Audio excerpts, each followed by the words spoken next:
देखो, जो तीसरा कैरेक्टर अब हम पढ़ेंगे केमिकल रिएक्शन का, जब मैं तीसरे फीचर की बात करूंगा तो तीसरा फीचर काफी इंपॉर्टेंट है। पहली बात। दूसरी बात ये है, तुम्हें अभी शायद पता नहीं है क्योंकि अभी तो हमने 10th क्लास की स्टार्टिंग ही करी है, ठीक है। धीरे धीरे सब नॉलेज हो जाएगी, मैं सारी नॉलेज देता रहूंगा। लेकिन तुमने एक चीज जरूर सुनी होगी, 9th क्लास में अगर ध्यान से पढ़ा है, 8th क्लास में अगर ध्यान से पढ़ा है, मेटल्स। मेटल्स को हम हिंदी में बोलते हैं धातु। खैर वो बात छोड़ो, हिंदी में क्या बोलते हैं, मुद्दे की बात है मेटल।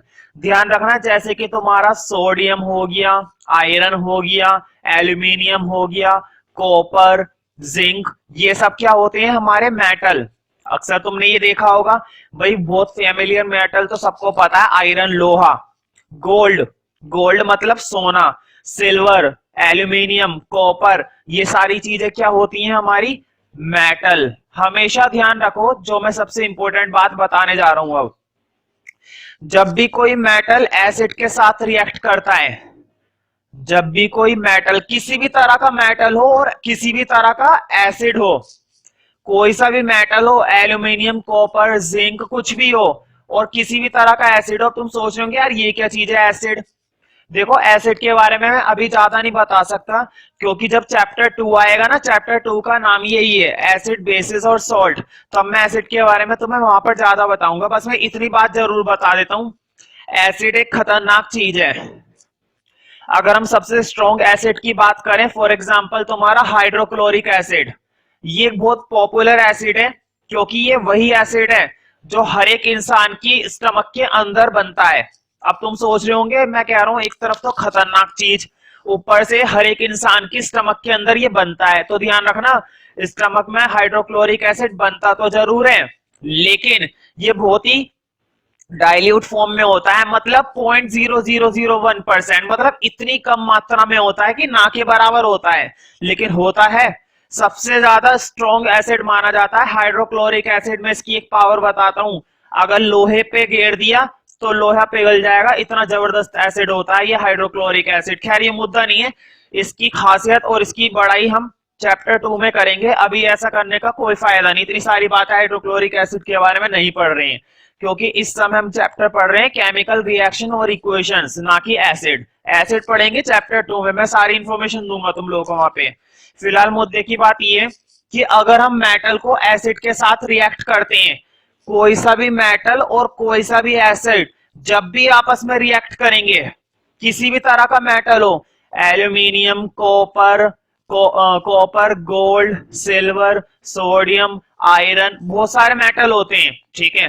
हर तरह का मेटल जब भी किसी भी एसिड के साथ रिएक्ट किया जाएगा, एसिड भी बहुत सारे होते हैं, hydrochloric acid, sulphuric acid, nitric acid, बहुत सारे एसिड है, हम सारे एसिड वहां पे पढ़ेंगे चैप्टर 2 में। फिलहाल ध्यान रखो, जब भी कोई मेटल एसिड के साथ रिएक्ट करता है तो वो जरूर कोई ना कोई सी गैस रिलीज करता है।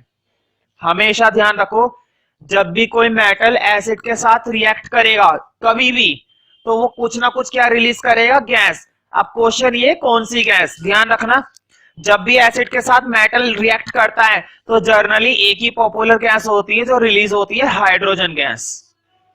कौन सी गैस रिलीज होती है हमारी, हाइड्रोजन गैस, हमेशा। तो अब तुम्हें तीसरा फीचर लिखना है, इसका मतलब ये हुआ कि अक्सर क्या होता है, जब भी कोई रिएक्शन की जाती है तो एक गैस जरूर निकलती है, ये तीसरी खासियत है। अब जो मैं लिखवाऊंगा तुम्हें तीसरा फीचर वो यही है कि जब भी मेटल एसिड के साथ रिएक्ट करता है एक गैस जरूर निकलेगी, यानी कि रिएक्शन की एक खासियत और हो गई कि रिएक्शन में अक्सर क्या निकलती है, गैस। तो तीसरा फीचर तुम अब लिख सकते हो, लिखो इवोल्यूशन ऑफ गैस। इवोल्यूशन का मतलब होता है निकलना, मतलब रिलीज होना, मतलब जब भी मेटल एसिड के साथ रिएक्ट करेगा तो एक गैस रिलीज होगी, that is called evolution. Evolve होती है गैस, जो है इवोल्व हो रही है, वो धीरे धीरे बढ़ रही है।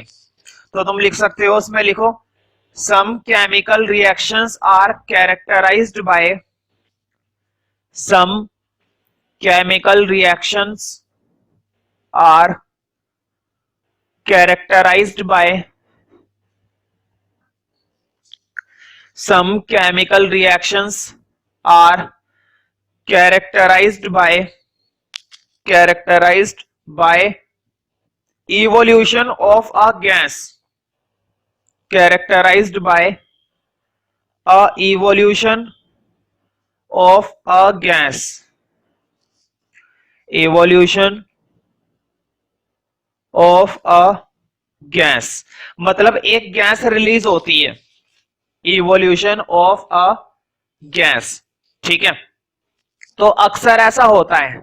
दूसरी बात, मतलब अगला फीचर, तो देखो मैंने अब तक 3 फीचर लिखवाए, ठीक है। अब हम करेंगे चौथा फीचर, और चौथे फीचर में कोई रिएक्शन नहीं दूंगा मैं, क्योंकि वो रिएक्शन अगर मैंने दे भी दी तो अभी वो रिएक्शन समझ में नहीं आएगी, इसलिए हम उस रिएक्शन को बाद में देखेंगे, बस फीचर लिख लो। अक्सर क्या होता है, टेम्परेचर बदल जाता है, अक्सर टेम्परेचर बदल जाता है।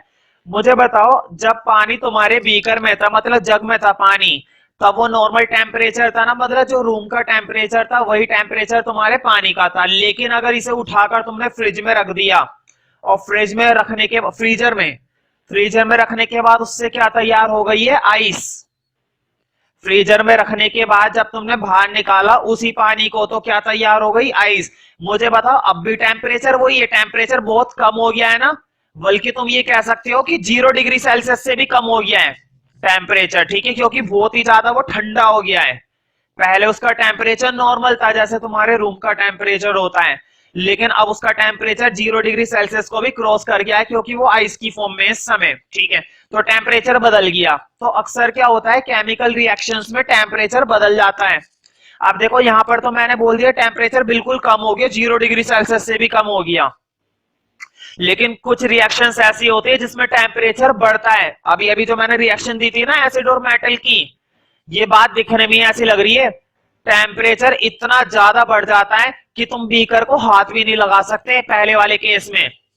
अभी जो मैंने बोला था ना कि गैस निकलती है, उस वाले केस में जब भी मेटल एसिड के साथ रिएक्ट करता है, टेम्परेचर इतना हैवी हो जाता है, हाईली एक्सोथर्मिक रिएक्शन हो जाती है।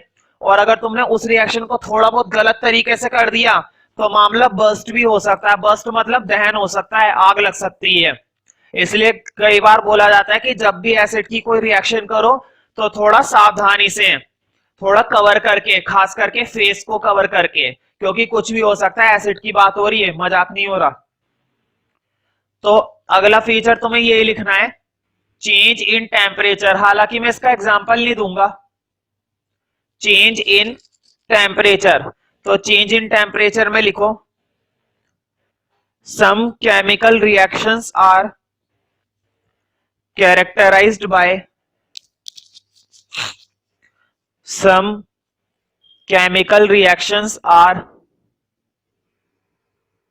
characterized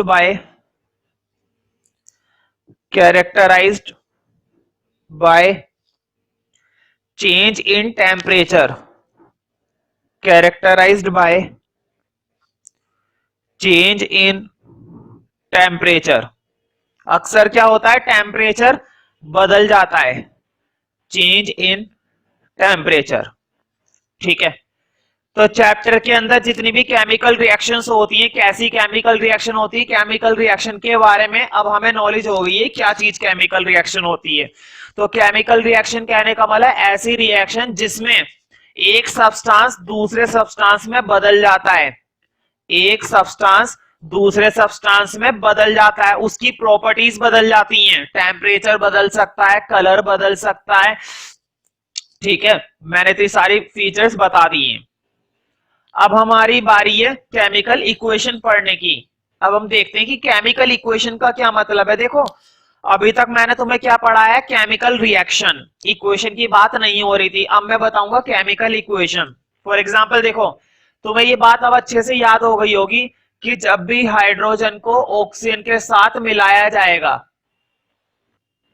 जब भी हाइड्रोजन को ऑक्सीजन के साथ मिलाया जाएगा तो वो क्या प्रोड्यूस करेगा, वाटर। याद हुई ये बात या नहीं याद हुई अभी तक? अगर अभी तक याद नहीं हुई है तो अब कर लो। जब भी हाइड्रोजन को ऑक्सीजन के साथ मिलाया जाता है तो क्या प्रोड्यूस होता है, वाटर। एक एग्जांपल और देता हूं, जब भी कार्बन को ऑक्सीजन के साथ मिलाया जाएगा तो क्या प्रोड्यूस होती है, ये बात भी याद होनी चाहिए, कार्बन डाइऑक्साइड। हमेशा कौन सा सब्सटेंस बन जाता है? Carbon dioxide. मुझे बताओ ये दोनों एग्जांपल रिएक्शन के हैं ना भाई। हाइड्रोजन ने रिएक्ट करा ऑक्सीजन के साथ, क्या प्रोड्यूस हुआ? वाटर। कार्बन ने ऑक्सीजन के साथ रिएक्ट करा, क्या प्रोड्यूस हुई? Carbon dioxide. दोनों रिएक्शन है, ठीक है, कोई दिक्कत नहीं, रिएक्शन तो ये है। अब मुद्दा ये है कि इक्वेशन क्या होती है। देखो, हाइड्रोजन को ऐसे ना लिखकर उसका फॉर्मूला लिख दिया, ठीक है। ऑक्सीजन को ऐसे ना लिखकर उसका फॉर्मूला लिख दिया, और टू फॉर्म की जगह मैंने लगा दिया एरो, और वाटर की जगह उसका फॉर्मूला लिख दिया। बताओ मैंने करा क्या? मैंने रिएक्शन तो वही लिखी है, रिएक्शन में कोई दिक्कत नहीं, रिएक्शन वही लिखी, लेकिन उनकी जगह उनके क्या यूज कर लिए? सिंबल। उनकी जगह उनके क्या यूज कर लिए? फॉर्मूले। तो मुझे बताओ, हाइड्रोजन का फॉर्मूला तभी तो डाल सकते हो जब तुम्हें याद होगा। ऑक्सीजन का फॉर्मूला तुम तभी डाल सकते हो जब तुम्हें याद होगा। अगर फॉर्मूला ही याद नहीं है, अगर तुम्हें उसका सिंबल ही याद नहीं है, तो तुम कुछ नहीं कर सकते। तब क्या तुम केमिकल इक्वेशन बना पाओगे? नहीं बना पाओगे। तो पेपर में कई बार पूछा जाता है, केमिकल रिएक्शन दे देंगे और तुमसे केमिकल इक्वेशन पूछेंगे, तो उसके लिए तुम्हें क्या याद होने चाहिए? उसके सिंबल। खैर, जितने भी रिएक्शंस आएंगे ना एनसीईआरटी की देख लेना, और जितने भी मैं लिखाऊंगा उन्हें देख लेना, बस एक्स्ट्रा करने की बिल्कुल भी जरूरत नहीं है। अक्सर जो भी रिएक्शन आती है तुम्हारी बुक से ही आती है बस। तो देखो, हाइड्रोजन को ऑक्सीजन को रिएक्ट करवाया और क्या प्रोड्यूस हो गया? Water, that is called H2O। लेकिन अब ये क्या कहलाएगी? Chemical equation. अब इसको हम क्या बोलेंगे? केमिकल इक्वेशन, ठीक है। कहने का मतलब ये, केमिकल इक्वेशन हम उसे कहते हैं जब हम इसको इसके फॉर्मूले के अकॉर्डिंग लिखते हैं। मतलब किसी भी रिएक्शन की जगह उसके क्या डाल दिए जाते हैं? फॉर्मूले। किसी भी रिएक्शन की जगह उसके क्या डाल दिए जाते हैं? सिंबल। तो मुझे बताओ, ये एक तरीके से छोटा तरीका नहीं है भाई? इतना बड़ा ना लिखा हमने, हाइड्रोजन H2 लिख दिया, इतना बड़ा ऑक्सीजन ना लिखकर O2 लिख दिया, इतना वाटर ना लिख के H2O लिख दिया, तो ये एक तरीके से शॉर्ट हैंड मेथड नहीं हो गया? तो केमिकल इक्वेशन का मतलब होता है शॉर्ट हैंड मेथड, मतलब शॉर्ट में लिखना। और शॉर्ट में किसकी हेल्प से लिखना? सिंबल की हेल्प से। अगर तुम्हें सिंबल ही मालूम नहीं है तो फिर तो तुम नहीं लिख पाओगे, और सिंबल तुम्हें एक एक रिएक्शन के साथ साथ अपने आप याद होते चले जाएंगे। बिल्कुल भी रटने की जरूरत नहीं है ना। जितने भी तुम रिएक्शन लिख लिख के देखोगे ना बार बार, अपने आप ही उनके सिंबल जो है याद हो जाएंगे तुम्हें। तो अगला हेडिंग तुम्हें डालना है केमिकल इक्वेशन। और केमिकल इक्वेशन की पहले क्या लिखनी पड़ेगी तुम्हें? डेफिनेशन। तो मैंने बताया था केमिकल इक्वेशन बेसिकली क्या होता है? एक शॉर्ट हैंड मेथड होता है ना। शॉर्ट हैंड मेथड मतलब पूरी रिएक्शन को शॉर्ट में लिखना, उनके सिंबल के अकॉर्डिंग लिखना। तो लिखो, the short hand method, board पे लिखा हुआ है,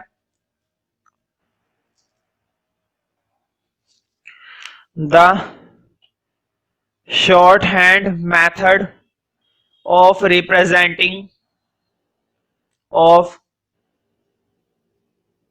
representing a chemical reaction. The shorthand method of representing the shorthand method of representing a chemical reaction of representing a chemical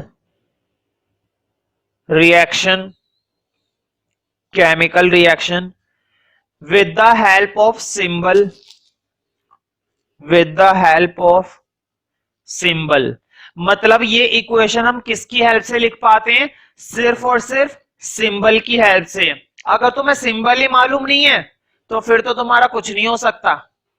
तो सिंबल तुम्हें याद होने चाहिए। मैं कुछ जो पॉपुलर सिंबल है उनकी मैं तुम्हें टेबल दे दूंगा, उनको तो पढ़ ही लेना, ठीक है। बाकी साथ साथ जितने भी रिएक्शंस में आते जाएंगे वो रिएक्शन के थ्रू लर्न हो जाएंगे। Representing a chemical reaction with the help of symbol and formulae, with the help of symbol and formulae। formulae की स्पेलिंग बोर्ड पे लिखी हुई है, with the help of symbol and formulae of substance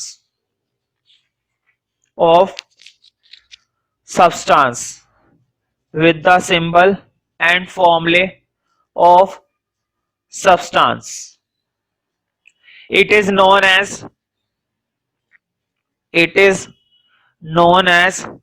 chemical equation. It is known as chemical equation. लिखो for example, it is known as chemical equation.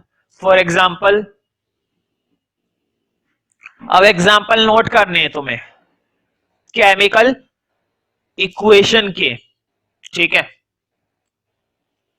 तो देखो मैं तुम्हें कुछ एग्जाम्पल नोट करवा रहा हूं केमिकल इक्वेशन के, और बहुत इंपॉर्टेंट है। एक तो यही वाला लिख लो 2H2 प्लस O2 और एरो लगा के लिखना 2H2O। हाँ, इनके नीचे इनके नाम जरूर लिख दिया करो। देखो ये क्या है, हमारी हाइड्रोजन। अभी तो तुम इक्वेशन बनाना सीख रहे हो, तो उनके नीचे उनके नाम जरूर लिखना। हालांकि तुम्हें याद होंगे क्योंकि ये सबसे सिंपल है, हाइड्रोजन ऑक्सीजन, ये तो हर किसी को याद होते हैं जो भी 9th में अच्छा पढ़कर आता है। लेकिन फिर भी लिखना सभी को है। इसके नीचे लिखना ऑक्सीजन, ब्रैकेट लगा के लिखना, और उसके नीचे लिखना वाटर। इससे तुम्हें थोड़ा सा ध्यान भी रहेगा, क्योंकि अभी देखना अलग अलग तरह की रिएक्शन आ जाएगी, फिर तुम परेशान हो जाओगे। तो ऐसा ना हो तो ज्यादा सही रहेगा। तो एक एग्जाम्पल तुमने ये लिखा है, देखो ये जो एग्जाम्पल लिखा है ना, बिल्कुल ठीक इसी के सामने स्मॉल ए लिख देना। स्मॉल ए का मतलब है पहला एग्जाम्पल। ये तुम्हारा क्या माना जाएगा, पहला। और माना क्या जाएगा, है ही पहला एग्जाम्पल, इक्वेशन का तो पहले ही है। थोड़ा सा गैप दे देना इस इक्वेशन के बाद, है ना, नीचे 2 लाइनों का गैप छोड़ देना, फिर दूसरा एग्जाम्पल लिखना। गैप क्यों छोड़वा रहा हूं अभी बता दूंगा, लेकिन इस इक्वेशन के नीचे कम से कम 2 लाइनों का गैप जरूर छोड़ देना पहले, ठीक है। अब दूसरा एग्जाम्पल लिखो। देखो दूसरा एग्जाम्पल देने से पहले मैं तुम्हें रिएक्शन के बारे में थोड़ा सा बताना चाहता हूं। तुमने मैग्नीशियम सुना होगा। अक्सर क्या होता है, केमिस्ट्री लैब में तुम्हें मैग्नीशियम की स्ट्रिप मिल जाएगी, जैसे कागज की स्ट्रिप होती है ना, मतलब दिखने में लगता है कागज की तरह, होता नहीं है। इस तरह से स्ट्रिप का मतलब एक पट्टी, कागज की एक पट्टी, मैग्नीशियम की एक स्ट्रिप।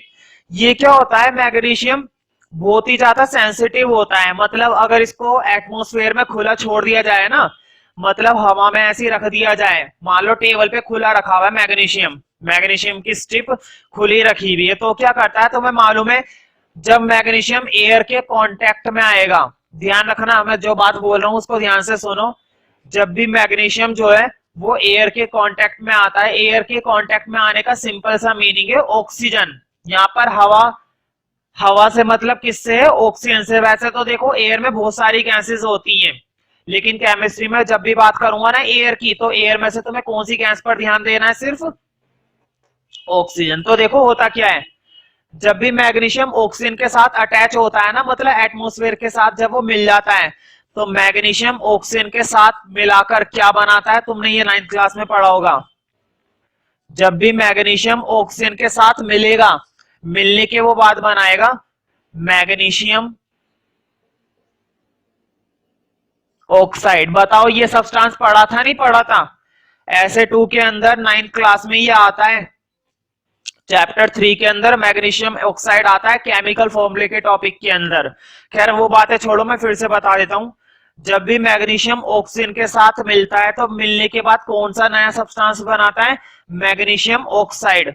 अब तुम सोच रहे होंगे ये कैसे बन जाएगा, देखो मैं बताता हूं। मैग्नीशियम को अगर खुला छोड़ दिया जाएगा ना, तो ऑक्सीजन की जो लेयर होती है, वैसे तो तुम्हें दिखाई नहीं देगी, लेकिन जो ऑक्सीजन की परत होती है वो मैग्नीशियम के ऊपर चढ़ जाती है, वो मैग्नीशियम के ऊपर एक लेयर बना देती है, और उस लेयर को पर्टिकुलरली क्या बोला जाता है, मैग्नीशियम ऑक्साइड, ठीक है। तो देखो ये रिएक्शन मैंने समझाई है, लेकिन अब तुम्हें रिएक्शन नहीं लिखनी, अब तुम्हें क्या लिखनी है, इक्वेशन। तो देखो बोर्ड पे तुम्हें देखना है मैग्नीशियम किसके साथ रिएक्ट करता है, ऑक्सीजन के साथ। मैग्नीशियम ने रिएक्ट करा ऑक्सीजन के साथ और क्या बना लिया, MgO, जिसको हम शॉर्ट में क्या बोलते हैं, मैग्नीशियम ऑक्साइड। अब तुम्हें तो पता नहीं, लेकिन इनके प्रॉपर नेम जरूर लिखने हैं इनके नीचे। Mg का मतलब ब्रैकेट में लिखना जैसे ऊपर वाली रिएक्शन में लिखा है मैग्नीशियम, इसके नीचे लिखना ऑक्सीजन और इसके नीचे लिखना मैग्नीशियम ऑक्साइड। तो ध्यान रखना मैग्नीशियम ऑक्साइड। ये जो मैग्नीशियम ऑक्साइड तुम्हें मिलेगा ना जलाने के बाद, ये तुम्हें व्हाइट पाउडर की फॉर्म में मिलेगा, तो कलर लिख लेना व्हाइट पाउडर।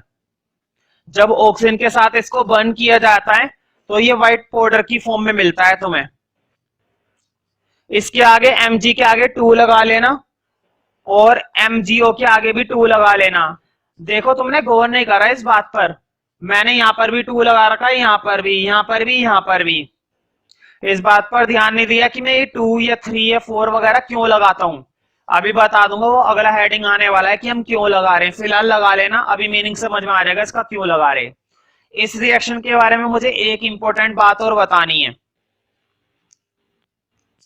अक्सर क्या होता है, मैग्नीशियम जब भी ऑक्सीजन के साथ रिएक्ट करता है ना, कौन सी लेयर चढ़ जाती है उसके ऊपर, मैग्नीशियम ऑक्साइड।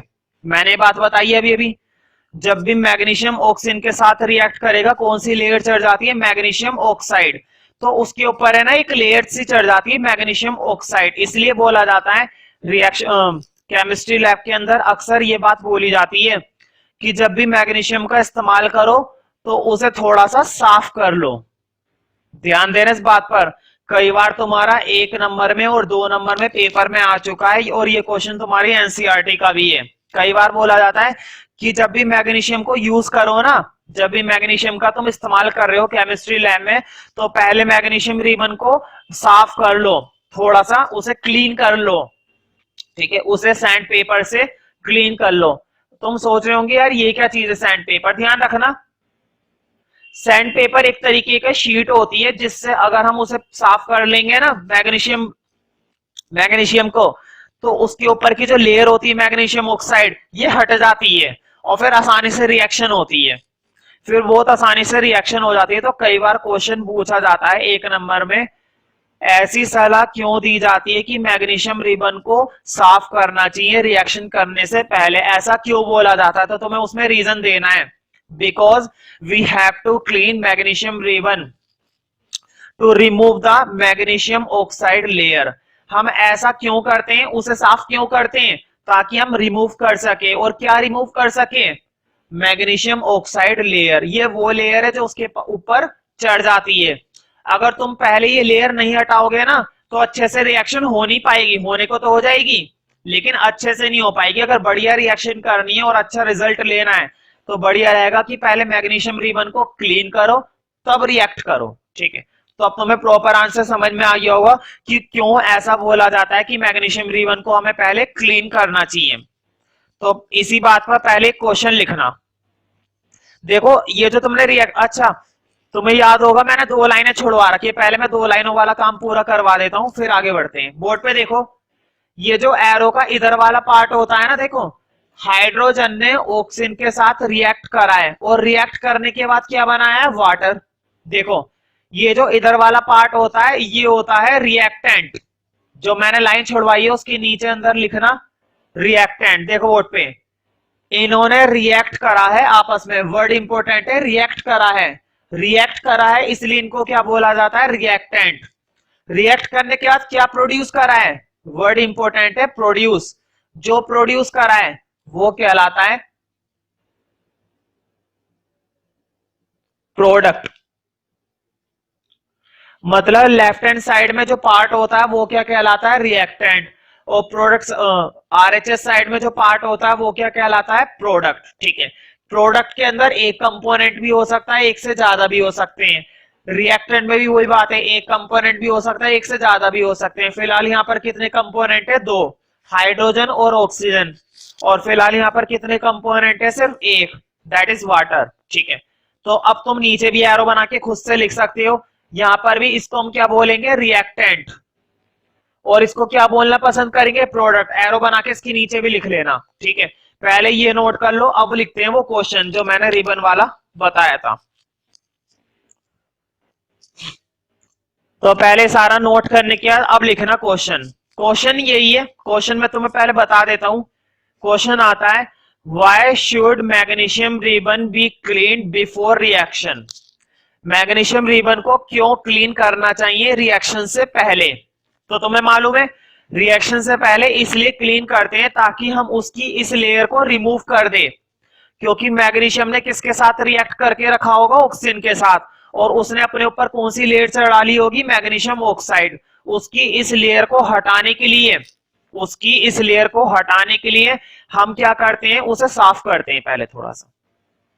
तो लिखो,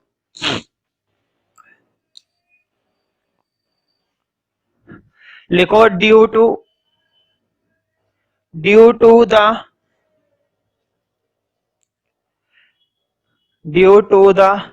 white layer, due to the white सफेद लेयर, सफेद परत, due to the white layer, और किस चीज की वाइट लेयर, मैग्नीशियम ऑक्साइड की, due to the white layer. अच्छा मैंने क्वेश्चन तो शायद लिखवाया ही नहीं था, पहले क्वेश्चन लिख लो। क्वेश्चन तो मैंने लिखवाया नहीं, सीधा आंसर लिखवाने लग गया। तो क्वेश्चन लिखो, Y should a magnesium ribbon,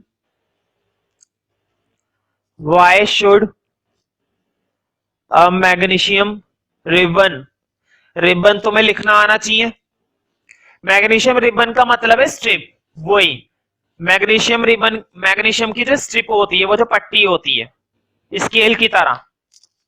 Y should a magnesium ribbon be cleaned, be cleaned, उसे क्यों क्लीन किया जाता है, बी क्लीन, बोर्ड पे देख सकते हो लिखा हुआ है, B clean before reaction, B clean before reaction. Why should a magnesium ribbon be cleaned before reaction? Why should a magnesium ribbon be cleaned before reaction? Question mark. अब लिखो answer, लिखो due to the white layer, answer में लिखना है due to the white layer of magnesium oxide. कई बार एक number में यह भी पूछा गया है कि जो मैग्नीशियम ऑक्साइड की लेयर होती है वो किस कलर की होती है, तुम्हें कलर बताना है white, due to the white layer of magnesium oxide,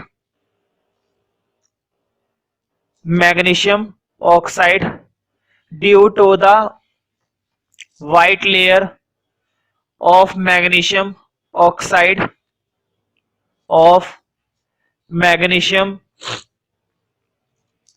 oxide, coated, coated का मतलब जो उस पर चढ़ जाती है, किसके ऊपर चढ़ जाती है, मैग्नीशियम के ऊपर, coated on, coated on magnesium, coated on magnesium, coated on magnesium. लिखो, we have to clean this layer, ये लिखो we have to remove, we have to remove, board पे लिखा हुआ है we have to, WE, we have to remove this layer, we have to remove this layer by a sandpaper, sandpaper board पे लिखा हुआ है, ये रहा, we have to remove this layer by a sandpaper to react completely, ताकि completely react करे। एक बार साफ हो जाएगा ना मैग्नीशियम, तब फिर वो आसानी से रिएक्ट करेगा, to react completely by a sandpaper to react completely by a sandpaper to react completely. खैर तुम्हें इतनी बात तो पता चल गई है कि रिएक्शन का जो इधर वाला हिस्सा होता है, एरो का इधर वाला पार्ट जो होता है, उस वाले पार्ट को हम क्या बोलना पसंद करते हैं? रिएक्टेंट। ये बात मैंने बताई है। एरो के जो इधर वाला पार्ट होता है, मतलब जब कई सारे पार्ट आपस में मिलकर रिएक्ट करते हैं, तो रिएक्ट करने वाला जो पार्ट होता है वो क्या कहलाता है? रिएक्टेंट। और इस साइड मतलब एरो के उधर की तरफ जो चीज बनती है, जो चीज प्रोड्यूस होती है, उसको हम जनरली क्या बोलना पसंद करते हैं? प्रोडक्ट। ये बातें अब तक मैंने तुम लोगों को बताई है, ठीक है, और तुम लोगों को समझ में आती हैं।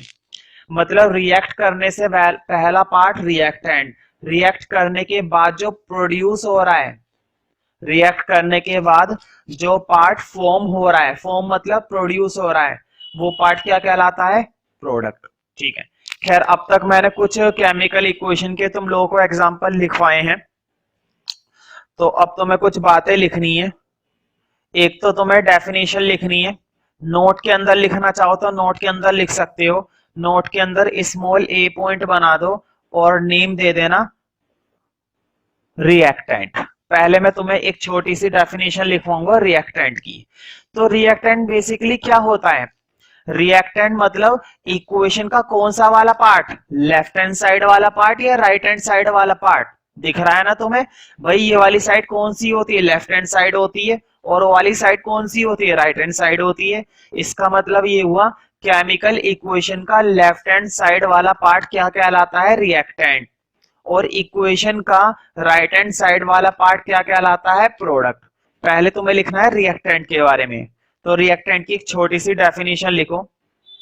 और फिर हम ये भी कह सकते हैं, हम एक चीज और भी तो बोल सकते हैं, जैसे कि अगर मैं तुम्हें एक एग्जांपल दूं, कार्बन ऑक्सीजन के साथ मिली और प्रोड्यूस हो गई CO2। भाई ऐसे तो होता है, कार्बन ऑक्सीजन के साथ रिएक्ट करके क्या बनाती है? Carbon dioxide. इसका मतलब ये हुआ कि पहले ये जो सब्सटेंस थे ये ओरिजिनल थे, पहले ये जो सब्सटेंस थे ये कैसे थे? ओरिजिनल थे। लेकिन जब इन्होंने आपस में रिएक्ट करा तो रिएक्ट करने के बाद क्या तैयार हो गई? CO2। रिएक्ट करने के बाद क्या तैयार हो गई है? हमारी CO2। मतलब ये ओरिजिनल सब्सटेंस है और ये बनने वाला सब्सटेंस है। तो कई बार है ना, रिएक्टेंट को ये भी बोला जाता है, रिएक्टेंट के अंदर केवल वही सब्सटेंस होते हैं जो ओरिजिनल होते हैं। ऐसा नहीं कि वो नकली है, वो भी ओरिजिनल है, लेकिन ये एक्चुअल था। सबसे पहला सब्सटेंस तो यही था ना, इन्होंने आपस में रिएक्ट करके एक नया सब्सटेंस बनाया है। ठीक है। तो बेसिकली जो न्यू सब्सटेंस है वो प्रोडक्ट है, जो ओरिजिनल सब्सटेंस है वो रिएक्टेंट है। अब रिएक्टेंट की डेफिनेशन लिखो। तो लिखो, the chemical substances taken originally, the chemical substances taken originally, मतलब वो केमिकल सब्सटेंस जिसको हमने कैसे ले रखा है? ओरिजिनली। जो रिएक्शन के अंदर क्या रोल प्ले कर रहे हैं? एक ओरिजिनल रोल। मतलब ये दोनों सब्सटेंस ओरिजिनल है और वो एक न्यू सब्सटेंस है। The chemical substances taken originally in the chemical equation, taken originally in the chemical equation, taken originally in the chemical equation are called, वो क्या कहलाते हैं? reactant, are called reactant, are called reactant। ठीक है, तो उस part को हम कहते हैं रिएक्टेंट। अब नोट के अंदर ही तुम लिख सकते हो, स्मॉल बी बना देना और स्मॉल बी में अब तुम्हें लिखना है प्रोडक्ट। तो प्रोडक्ट के लिए थोड़ी सी बातें लिखो। तो बेसिकली जो रिएक्टेंट होता है वो हमारा ओल्ड सब्सटेंस होता है, और इनको रिएक्ट करने के बाद जो बनता है वो न्यू सब्सटेंस होता है। तो प्रोडक्ट के लिए मैं डेफिनेशन में एक वर्ड यूज करूंगा, न्यू सब्सटेंस। तो लिखो, the new chemical substances, the new chemical substances formed, board पे लिखा हुआ है formed, पहले तो FORM फिर ED लगा देना, formed. The new chemical substances formed in the chemical equation. The new chemical substances, the new chemical substances formed in the equation, formed in the chemical equation, formed in the chemical equation, the new chemical substances formed in the chemical equation are called products, are called products। तो तुम्हें देखो example पहले से बना बनाया है, अब लिख लेना, एक लाइन छोड़ के लिखना फॉर एग्जाम्पल। एक लाइन इसलिए छोड़कर क्योंकि देखो ये जो एग्जाम्पल मैं दे रहा हूं ना, ये एग्जाम्पल दोनों के लिए है। इसमें रिएक्टेंट भी आ गया, इसमें प्रोडक्ट भी आ गया। बिल्कुल इसको इसी तरह से कॉपी कर लो जैसा इस समय बोर्ड पे बना हुआ है, C+O2 एरो CO2 और नीचे ये एरो बना के रिएक्टेंट और यहां पर एरो बना के प्रोडक्ट। ठीक है,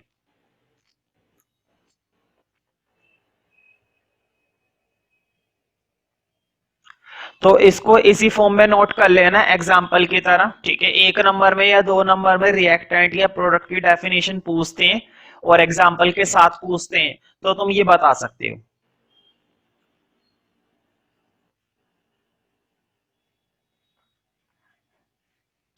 अब एक नया टॉपिक देखते हैं और इंपॉर्टेंट टॉपिक है, हेडिंग डाल देना, नया हेडिंग है बिल्कुल,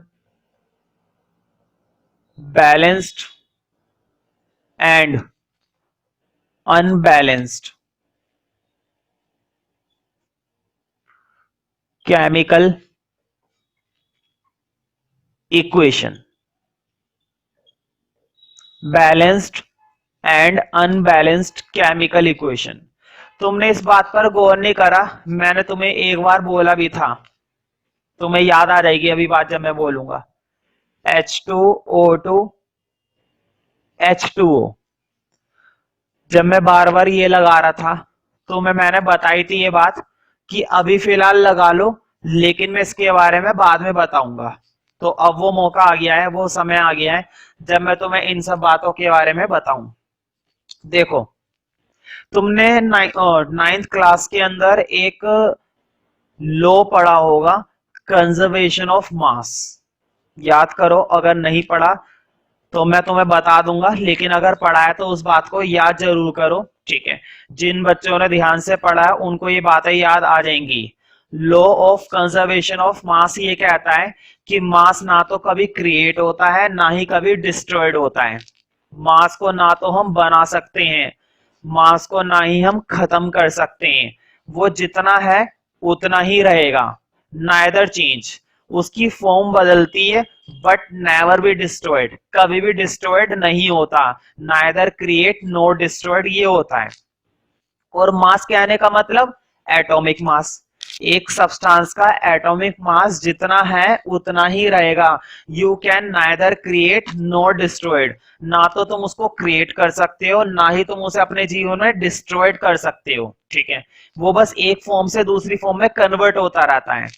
अब तुम सोच रहे होंगे कि मैं कंजर्वेशन ऑफ मास की बातें यहां पर क्यों कर रहा हूं, तो देखो यहां पर जरूरी है, ध्यान रखना, बोर्ड पे देखो जरा 2 मिनट के लिए। देखो, रिएक्ट करने से पहले ये वाला पार्ट क्या होता है, रिएक्टेंट, और रिएक्ट करने के बाद जो बनता है वो वाला पार्ट क्या होता है, प्रोडक्ट। ये बातें तुम्हें अब समझ में आ गई होंगी।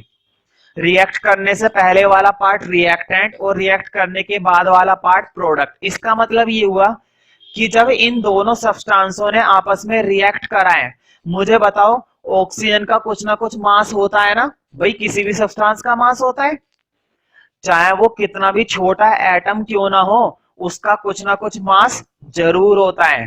तो ऑक्सीजन का भी कुछ ना कुछ मास है, हाइड्रोजन का भी कुछ ना कुछ मास है। मुझे बताओ, इन दोनों का जितना भी मास होगा, बोर्ड पे देखो, इन दोनों का जितना भी मास होगा, क्या वो मास रिएक्ट करने के बाद बढ़ जाएगा, क्या वो मास रिएक्ट करने के बाद कम हो जाएगा?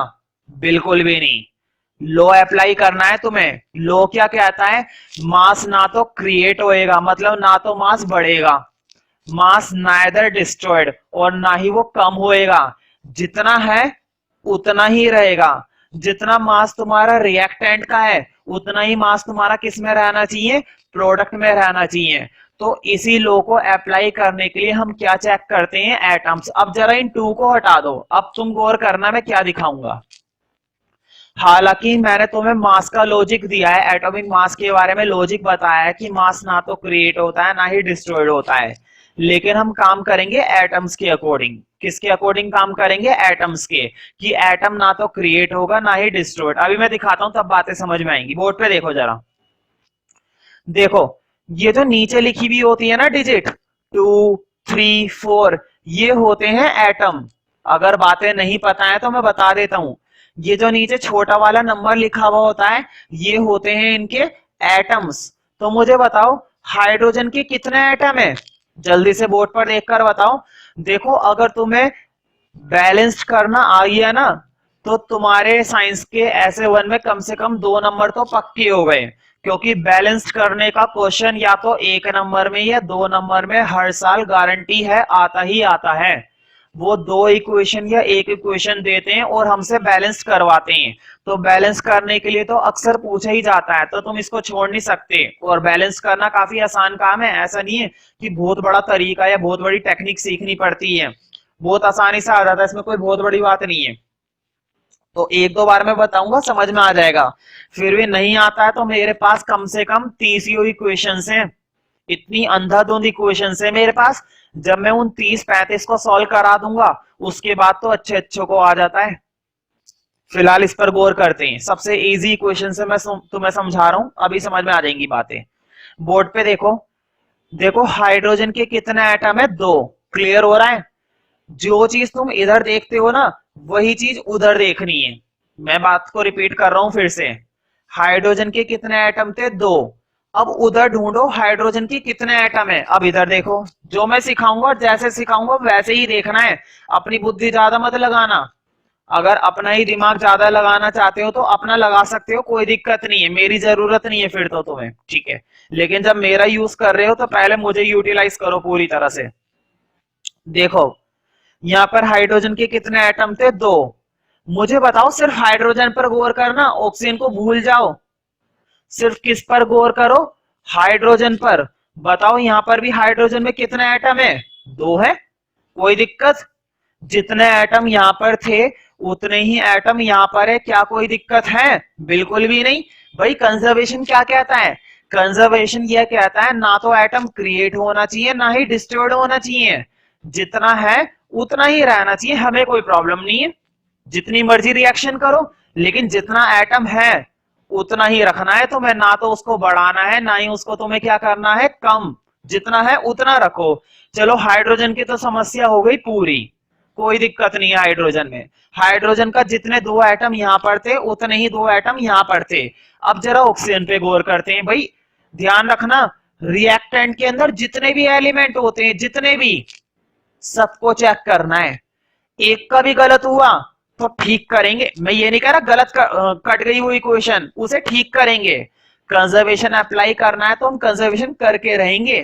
अब देखो जरा, बताओ ऑक्सीजन के कितने हैं, फिर से देखो भाई, ऑक्सीजन के नीचे क्या लिखा हुआ है, 2। इसका मतलब ये हुआ ऑक्सीजन के कितने एटम है, 2। क्लियर, अब उधर देखते हैं। फिर से मैं वही बोलूंगा, ऑक्सीजन को देख रहे हो तो हाइड्रोजन को भूल जाओ बिल्कुल। ये लो मैं भूल ही गया बिल्कुल, अब तो तुम्हें दिखाई नहीं देगा। खैर ऐसा तुम मत कर देना टेस्ट में पेपर में कि भूलने को कहा था तो भूल गए, तुम ऐसे गायब करोगे वो मार्क्स गायब कर देंगे तुम्हारे पेपर में। फिलहाल ऑक्सीजन पर गौर करते हैं, जरा मैं लिख देता हूं उसके बिना दिक्कत हो रही है, ठीक है, अजीब सा लग रहा है क्योंकि। खैर ऑक्सीजन के 2 एटम थे। मुझे बताओ यहां पर सिर्फ ऑक्सीजन पर देखो, सिर्फ ऑक्सीजन के कितने एटम है इस समय। भाई देखो ऑक्सीजन के नीचे कुछ नहीं दिख रहा ना, तुम्हें मालूम है जब ऑक्सीजन के नीचे कुछ दिख ही नहीं रहा है तो कितना एटम है इस समय, सिर्फ एक ही एटम है। सिर्फ कितने एटम है, एक एटम है, लेकिन हमारे पास कितने होने चाहिए थे, हमारे पास कंजर्वेशन अप्लाई करने के लिए कितने एटम होने चाहिए थे, 2। अब तुम्हारे दिमाग में ये आइडिया आएगा क्यों ना यहां पर 2 लगा हुआ है, यहां पर भी 2 लगा दें। भाई बहुत अच्छा आइडिया है, बहुत बढ़िया। बैलेंस हो जाएगा ना, क्योंकि क्योंकि देखो दो एटम यहां पर थे, यहां पर भी दो गए, बहुत बढ़िया आइडिया था, लेकिन थोड़ा सा चेंज है आइडिया में, ठीक है। तुम नीचे कुछ नहीं लगा सकते, ठीक है, लगाना तुम्हें दो ही है, ये बात तो दिमाग में याद हो गई होगी कि भाई दो यहां पर है तो यहां पर भी कितने होने चाहिए थे, दो। लेकिन लगा तुमने गलत जगह दिया है, यहां पे नहीं लगा सकते। और ऑक्सीजन के नीचे क्या, किसी भी एटम के नीचे तुम कोई चेंज नहीं कर सकते हो, इस बात को दिमाग में बिठा लेना। ना तो तुम यहाँ पर 1 लगा सकते हो, ना 2 लगा सकते हो, ना 3 लगा सकते हो, ना 4, कुछ नहीं लगा सकते। लगा सकते हो तो यहाँ पे लगा सकते हो आगे, बिल्कुल आगे। तुम ये मत सोचो ऑक्सीजन के 2 लगाने तो ऑक्सीजन के आगे लगाऊं, ऐसे भी नहीं कर सकते। अगर तुम्हें 2 लगाना है या 3 लगाना है या 4 लगाना है, जो भी लगाना है ना, बिल्कुल आगे आएगा, सबसे पहले आगे आएगा। जब भी तुम ऐसा कोई काम करो ना, तो इस चीज का कंफर्म रखो, बोर्ड पे देखो 2 मिनट के लिए। तुमने यहां पर 2 लगा दिया ना, देखो यहां पर 2 लगा दिया, तुम्हें इस 2 की खासियत मालूम है, ये 2 हाइड्रोजन का भी होता है, ये 2 ऑक्सीजन का भी होता है। अगर यहाँ पे मान लो सल्फर लगा हुआ होता है ना, तो ये 2 सल्फर का भी होता। मान लो यहां पर इसके साथ पोटेशियम लगा हुआ होता, तो ये 2 पोटेशियम का भी होता। आगे वाले डिजिट सबकी होती है, इस बात को दिमाग में रखना। फिलहाल इन सबको हटा दो। खैर अब मुझे बताओ, बोर्ड पे देखो, यहां पर 2 था, नीचे ऑक्सीजन की कितने लगे हुए थे, 1। देखो यहां पर 2 लगा दिए, ऑक्सीजन के नीचे कितने लगे हुए हैं, 1। तुम्हें क्या करना होता है, मल्टीप्लाई। 2 की 1 से मल्टीप्लाई दोगे, बताओ कितना आएगा। देखो बोर्ड पे, 2 की 1 से मल्टीप्लाई देने पर आता है 2। इसका मतलब ऑक्सीजन के कितने एटम्स हो चुके हैं, अब 2 हो चुके हैं। खैर इतनी बातें मत समझो, ये जो मल्टीप्लाई वाली टेक्निक मैंने बताई है उसे अभी थोड़ी देर के लिए भूल जाओ। फिलहाल बोर्ड पे देखो, देखो ये जो 2 लगा हुआ होता है ना, ये 2 सबका होता है। ऑक्सीजन के भी कितने एटम हो गए, 2, क्योंकि मैंने बोला है ये 2 सबका होता है। अगर 2 ऑक्सीजन पे लगेगा तो ऑक्सीजन के कितने एटम हो जाएंगे, 2। अब मुझे बताओ, ऑक्सीजन के यहां पर भी 2 है और ऑक्सीजन के यहां पर भी 2 है, क्या एटम सेटिस्फाई हो रहा है, बिल्कुल। लेकिन जब भी इस तरह की कोई डिजिट आगे लगाए करो ना, पूरी इक्वेशन को रीचेक करे करो, पूरी इक्वेशन को तुम्हें क्या करना है, रीचेक। अब जरा फिर से देखो, बोर्ड पे देखो जरा, ये पहली क्वेश्चन है ना, इसलिए टाइम लग रहा है, उसके बाद फिर आसानी से हो जाएंगी। अगर पहली क्वेश्चन सही से समझ में आ गई तो बहुत बढ़िया है, अगर पहली क्वेश्चन में ही मैंने जल्दीबाजी कर दी तो गड़बड़ हो सकती है। ऐसा नहीं है, आसानी से समझ में आ जाएगा। देखो हाइड्रोजन के कितने एटम थे, 2। अब जरा उधर गौर फरमाओ फिर से, देखो हाइड्रोजन के 2 तो नीचे लिखे हुए हैं और 2 यहां पर लगे हुए, बोर्ड पे देखो। हाइड्रोजन के 2 तो नीचे पहले से ही लगे हुए थे, और मैंने ये बताया था ये सामने वाला 2 सबका होता है, 2 यहां पर आ गए। बताओ हाइड्रोजन के 2 दूनी 4, अब कितने हो गए हाइड्रोजन के, 4 हो गए।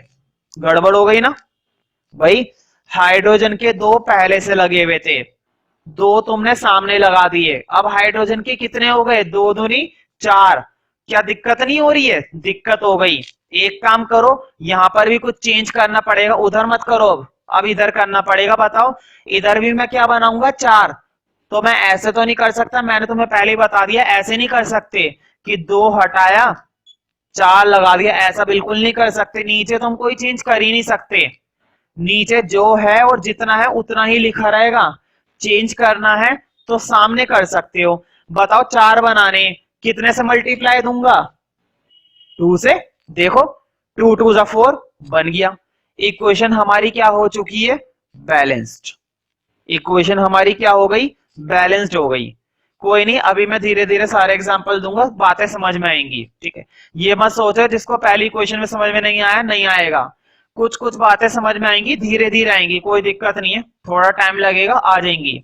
मेरे पास बहुत सारे एग्जाम्पल है, ऐसा हो ही नहीं सकता जो समझ में ना आए। एक और देखो अभी जरा, मैग्नीशियम प्लस, नोट नहीं करना है, केवल बोर्ड पर समझते रहो, 10-15 मिनट का खेल है, समझ में आ जाएगा, ठीक है। Magnesium plus oxygen, magnesium oxide, magnesium oxide. अब जरा बोर्ड पे देखो, बताओ मैग्नीशियम इस समय मैग्नीशियम के आगे कुछ नहीं लगा हुआ है, इसका मतलब मैग्नीशियम के आगे क्या है, 1 है। लगाए मत करो, ये तो मैं समझाने के लिए लगा देता हूं, तुम्हें लगाना नहीं है। मैग्नीशियम के कितने एटम हो गए, एक एटम हो गया। मैग्नीशियम के कितने एटम हो गए अब हमारे पास, एक एटम। जरा इधर देखो, बताओ सिर्फ मैग्नीशियम पर गौर करो, कितने एटम है मैग्नीशियम के। बताओ मैग्नीशियम के नीचे यहां पर क्या कुछ लग रहा है, नहीं लग रहा।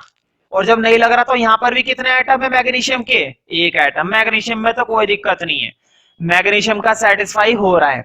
अब आगे बढ़ते हैं, इधर आ जाते हैं ऑक्सीजन पर। बोर्ड पे देखो, ऑक्सीजन के कितने एटम है, दो एटम है। देखो ऑक्सीजन के कितने एटम दिखाई दे रहे हैं, दो। उधर भी कितने होने चाहिए, दो। चेक करते हैं दो है या नहीं। देखो बताओ ऑक्सीजन के नीचे इस समय क्या लग रहा है, 1। यानी कि इधर ऑक्सीजन का कितना एटम है, सिर्फ एक ही एटम है। और एक को दो करने का तरीका मैंने बताया था, क्या ऐसा कर सकते हो भाई, ऐसा कर सकते होते ना तो बहुत आसान काम हो जाता, लेकिन ऐसे नहीं कर सकते, ऐसे नहीं कर सकते। तुम 2 लगा सकते हो बट नीचे नहीं। कहां लगा सकते हो, सामने। अब देखो क्या ऑक्सीजन के दो एटम हो गए होंगे, बिल्कुल। देखो ऑक्सीजन के दो तो इधर पहले से ही थे। अब इधर देखते हैं, बताओ ऑक्सीजन के नीचे 1 था तो 1 को तो भूल ही जाओ, लेकिन ये जो 2 है, ये जो 2 लिखा हुआ है ये सबका होता है। 2 मैग्नीशियम का भी है, 2 ऑक्सीजन का भी है। अगर आगे सल्फर होता तो 2 सल्फर का भी होता। फिलहाल हम ऑक्सीजन से मतलब है। देखो क्या ये 2 ऑक्सीजन का है, बिल्कुल है। तो ऑक्सीजन के कितने एटम हो गए, 2 एटम हो गए। कोई दिक्कत बिल्कुल भी नहीं। लेकिन मैंने बताया था जब भी इस तरह की मल्टीप्लाई आगे करो, रीचेक करो, कुछ ना कुछ गड़बड़ हो गई होगी जरूर। इस 2 के लगने से जरूर कुछ ना कुछ गड़बड़ हुई होगी। अब देखो फिर से रीचेक करेंगे एक बार, है ना। फाइनली पूरी क्वेश्चन को रीचेक करना जरूरी होता है। देखो मैग्नीशियम के कितने एटम थे, यहां पर तो कोई दिक्कत नहीं है, मैग्नीशियम का एक एटम था, एक ही है। उधर चेक करो, बताओ मैग्नीशियम का नीचे क्या लगा हुआ है, 1। लेकिन ये 2 लगा हुआ है ना आगे, और इस 2 की वजह से मैग्नीशियम के कितने एटम हो गए, अब 2 एटम हो गए। पहले देखो, पहले मैग्नीशियम का एक था, कोई दिक्कत नहीं थी, लेकिन इस 2 ने मैग्नीशियम के कितने एटम बना दिए, 2 एटम। बताओ यहां पर भी कितने रखने चाहिए हमें, 2 रखने चाहिए ना, रख दिए दो। पूरी इक्वेशन क्या बन चुकी है, बैलेंस्ड। पहले ये बैलेंस्ड नहीं थी, लेकिन अब ये इक्वेशन कैसी हो गई है, बैलेंस्ड हो गई है। ठीक है, एक और एग्जांपल देखते हैं। जब तक नहीं सेट होएगा मैं कराता चला जाऊंगा, मेरे पास खूब एग्जांपल है, भरपूर मात्रा में, कोई दिक्कत नहीं है। एक एग्जांपल और देखते हैं, बोर्ड पे देखते हैं, चलो बस 2 मिनट के लिए, अब तो जल्दी काम हो रहा है। फेरस, मैं सब नोट करा दूंगा, नोट करने की जरूरत नहीं है फिलहाल। H2O, ferrous oxide plus H2। तो देखो मैंने तुम्हारे सामने फिर से एक केमिकल इक्वेशन लिखी है। अब हमारा मकसद है इसको चेक करना कि क्या ये इक्वेशन बैलेंस्ड है या अनबैलेंस्ड है। शुरू करते हैं भाई, इसमें कौन सी बड़ी बात है। बोर्ड पे देखो, पहले मैं तुम्हें कुछ बातें बता देता हूं, तुम सोच रहे होंगे ये क्या आ गया, फेरस। ध्यान रखना, फेरस आयरन का साइंटिफिक नेम होता है, फेरस लोहा। इसको हम शो करते हैं Fe से। H2O तो हमें पहले से मालूम है, वाटर। फेरस ऑक्साइड ये भूरे कलर का होता है, रस्टिंग होती है ना लोहे के साथ। खैर इतनी सारी बातें मैं अभी क्यों कर रहा हूं, जब मैं पढ़ाऊंगा तब बताऊंगा। फिलहाल ये ध्यान रखो ये सिर्फ एक केमिकल इक्वेशन है, इससे ज्यादा जरूरी बात अभी नहीं है कोई। अब बोर्ड पे देखो, मुझे बताओ आयरन का इस समय कितना एटम है। भाई आयरन का कुछ नहीं लगा हुआ तो कितने एटम है, एक एटम है। भाई फेरस का अगर मैं तुमसे पूछूं इस समय फेरस के कितने एटम है, एक एटम है, बिल्कुल ठीक, एक एटम है। अब इधर देखते हैं, देखो गौर से देखना, फेरस को ही देखो, ऑक्सीजन को भूल जाओ। कितने एटम दिख रहे हैं फेरस के, 3। फेरस के कितने एटम दिख रहे हैं, फेरस के 3। क्या यहां पर 3 है, बिल्कुल भी नहीं है। क्या यहां पर 3 ऐसे लगा सकते हो, बिल्कुल नहीं लगा सकते। सोचा तो तुमने बिल्कुल ठीक है 3 लगाना है, लेकिन गलत जगह सोचा है, इधर नहीं लगाना है। कहां लगाना है, यहां पर। फिर से चेक करो, आयरन के 3 एटम, क्या यहां पर आयरन के 3 एटम है, बिल्कुल है, कोई दिक्कत नहीं, आगे बढ़ते हैं। चलो फिर आगे बढ़ते हैं, इधर आ जाते हैं। देखो हाइड्रोजन के कितने एटम है? 2 एटम है। तुम्हें दिखाई तो दे रहा है ना प्रॉपर? भाई इतनी तरीके से मैं बता रहा हूं, समझा रहा हूं, बच्चों वाले तरीके से बता रहा हूं, उसके बाद भी अगर नहीं आता है तो कोई दिक्कत नहीं है, मुझसे पूछ सकते हो क्लास के अंदर। खैर, हाइड्रोजन के 2 एटम है, उधर चेक करते हैं। क्या 2 एटम है? भाई बिल्कुल है, 2 एटम लगे हुए हैं, तो फर्स्ट क्लास निकला, कुछ मेहनत करने की जरूरत पड़ी ही नहीं। ठीक है, अब जरा इधर वापस आ जाओ, ऑक्सीजन पे चेक करेंगे। बताओ ऑक्सीजन की कितना एटम है? एक ही एटम है भाई। इधर देखते हैं कितने एटम दिख रहे हैं भाई? 4। 4 तो कोई छोटी बात नहीं है, यहां पर ऑक्सीजन के 4 हैं, यहां पर ऑक्सीजन के कितने? सिर्फ 1। क्या 4 लगाना है? बिल्कुल लगाना है। क्या ऐसे लगा सकते हैं? बिल्कुल नहीं लगा सकते, ऐसे नहीं लगा सकते। 4 लगाना है, अच्छी बात है, 4 ही लगाएंगे, टेंशन मत लो, 4 ही लगाएंगे, लेकिन यहां नहीं लगाएंगे, 4 में लगाऊंगा यहां पर। बताओ ऑक्सीजन के यहां पर 4 लगाने से उसको 4 मिल गए ना? उसको तो मिल गए 4, लेकिन ये 4 किसको और मिल गए? हाइड्रोजन को भी मिल गए। गौर करो, बोर्ड पर देखो, हाइड्रोजन के 2 तो पहले से ही थे, 4 इधर से आ गए। मैं हर बार तुमसे क्या कहता हूं? मल्टीप्लाई करने के लिए प्लस नहीं करना। पता है मैं प्लस सिखाता ही नहीं हूं कभी, इस तरह से मल्टीप्लाई करता हूं मैं, हर बार प्लस नहीं करता। बच्चों को पता नहीं क्या है, प्लस याद हो जाता है अपने आप ही, वो प्लस कर देते, वो समझेंगे 6। 6 नहीं है, नीचे 2 एटम है, आगे 4 है। तुम्हें हमेशा क्या करना हुए करेगा? मल्टीप्लाई। 4 दूनी 8। हाइड्रोजन के यहां पर कितने हो चुके हैं? 8 हो चुके हैं। क्या वहां पर हाइड्रोजन के 8 हैं? बिल्कुल भी नहीं है, बोर्ड पे देखो जरा। हाइड्रोजन के नीचे 2 एटम थे, 4 तुमने आगे लगा दिए, हमें देखना है अब कितने। तो देखो 4 दूनी टोटल कितने हैं? 8। हमेशा क्या करके देखना है तुम्हें? मल्टीप्लाई, कभी भी प्लस माइनस नहीं करना, हमेशा इनकी आपस में क्या करके देखनी होती है तुम्हें? मल्टीप्लाई। तो कितने पकड़े गए? 8। क्या वहां पर 8 है? बिल्कुल भी नहीं है भाई, 2 है। 2 से 8 बनाना है, कितने से मल्टीप्लाई दोगे? 2 से तुम्हें क्या करना है? 8। कितने से मल्टीप्लाई दोगे? 4 से। सोच के आ रहे हो? दे दो, बैलेंस्ड हो चुकी है इक्वेशन। चाहो तो रीचेक कर सकते हो, कोई दिक्कत नहीं है, रीचेक तो हमारी सुविधा के लिए होता है कि यार एक बार चेक कर लेते हैं क्या जा रहा है, कहीं गलती ना हो, क्योंकि इक्वेशन की गड़बड़ ही है। अगर एक भी एलिमेंट गलत कर दिया, पूरी इक्वेशन कट गई। दूसरी बात, अगर मैं किसी भी क्वेश्चन का तुमसे टेस्ट में एग्जांपल पूछता हूं, पेपर में आता है, क्वेश्चन में आता है, तो तुम्हें हमेशा कौन सा एग्जांपल देना होता है? बैलेंस्ड। कभी भी अनबैलेंस्ड इक्वेशन का एग्जांपल मत देना। अगर तुम्हारी इक्वेशन अनबैलेंस्ड हुई ना, चाहे वो इक्वेशन तुमने सही दी हो, वो कट जाएगी अनबैलेंस्ड होने की वजह से। ठीक है, इसलिए जब भी एग्जांपल दो, बैलेंस्ड का दो। ठीक है, मेरे पास और भी बहुत सारे एग्जांपल है, और देखते हैं।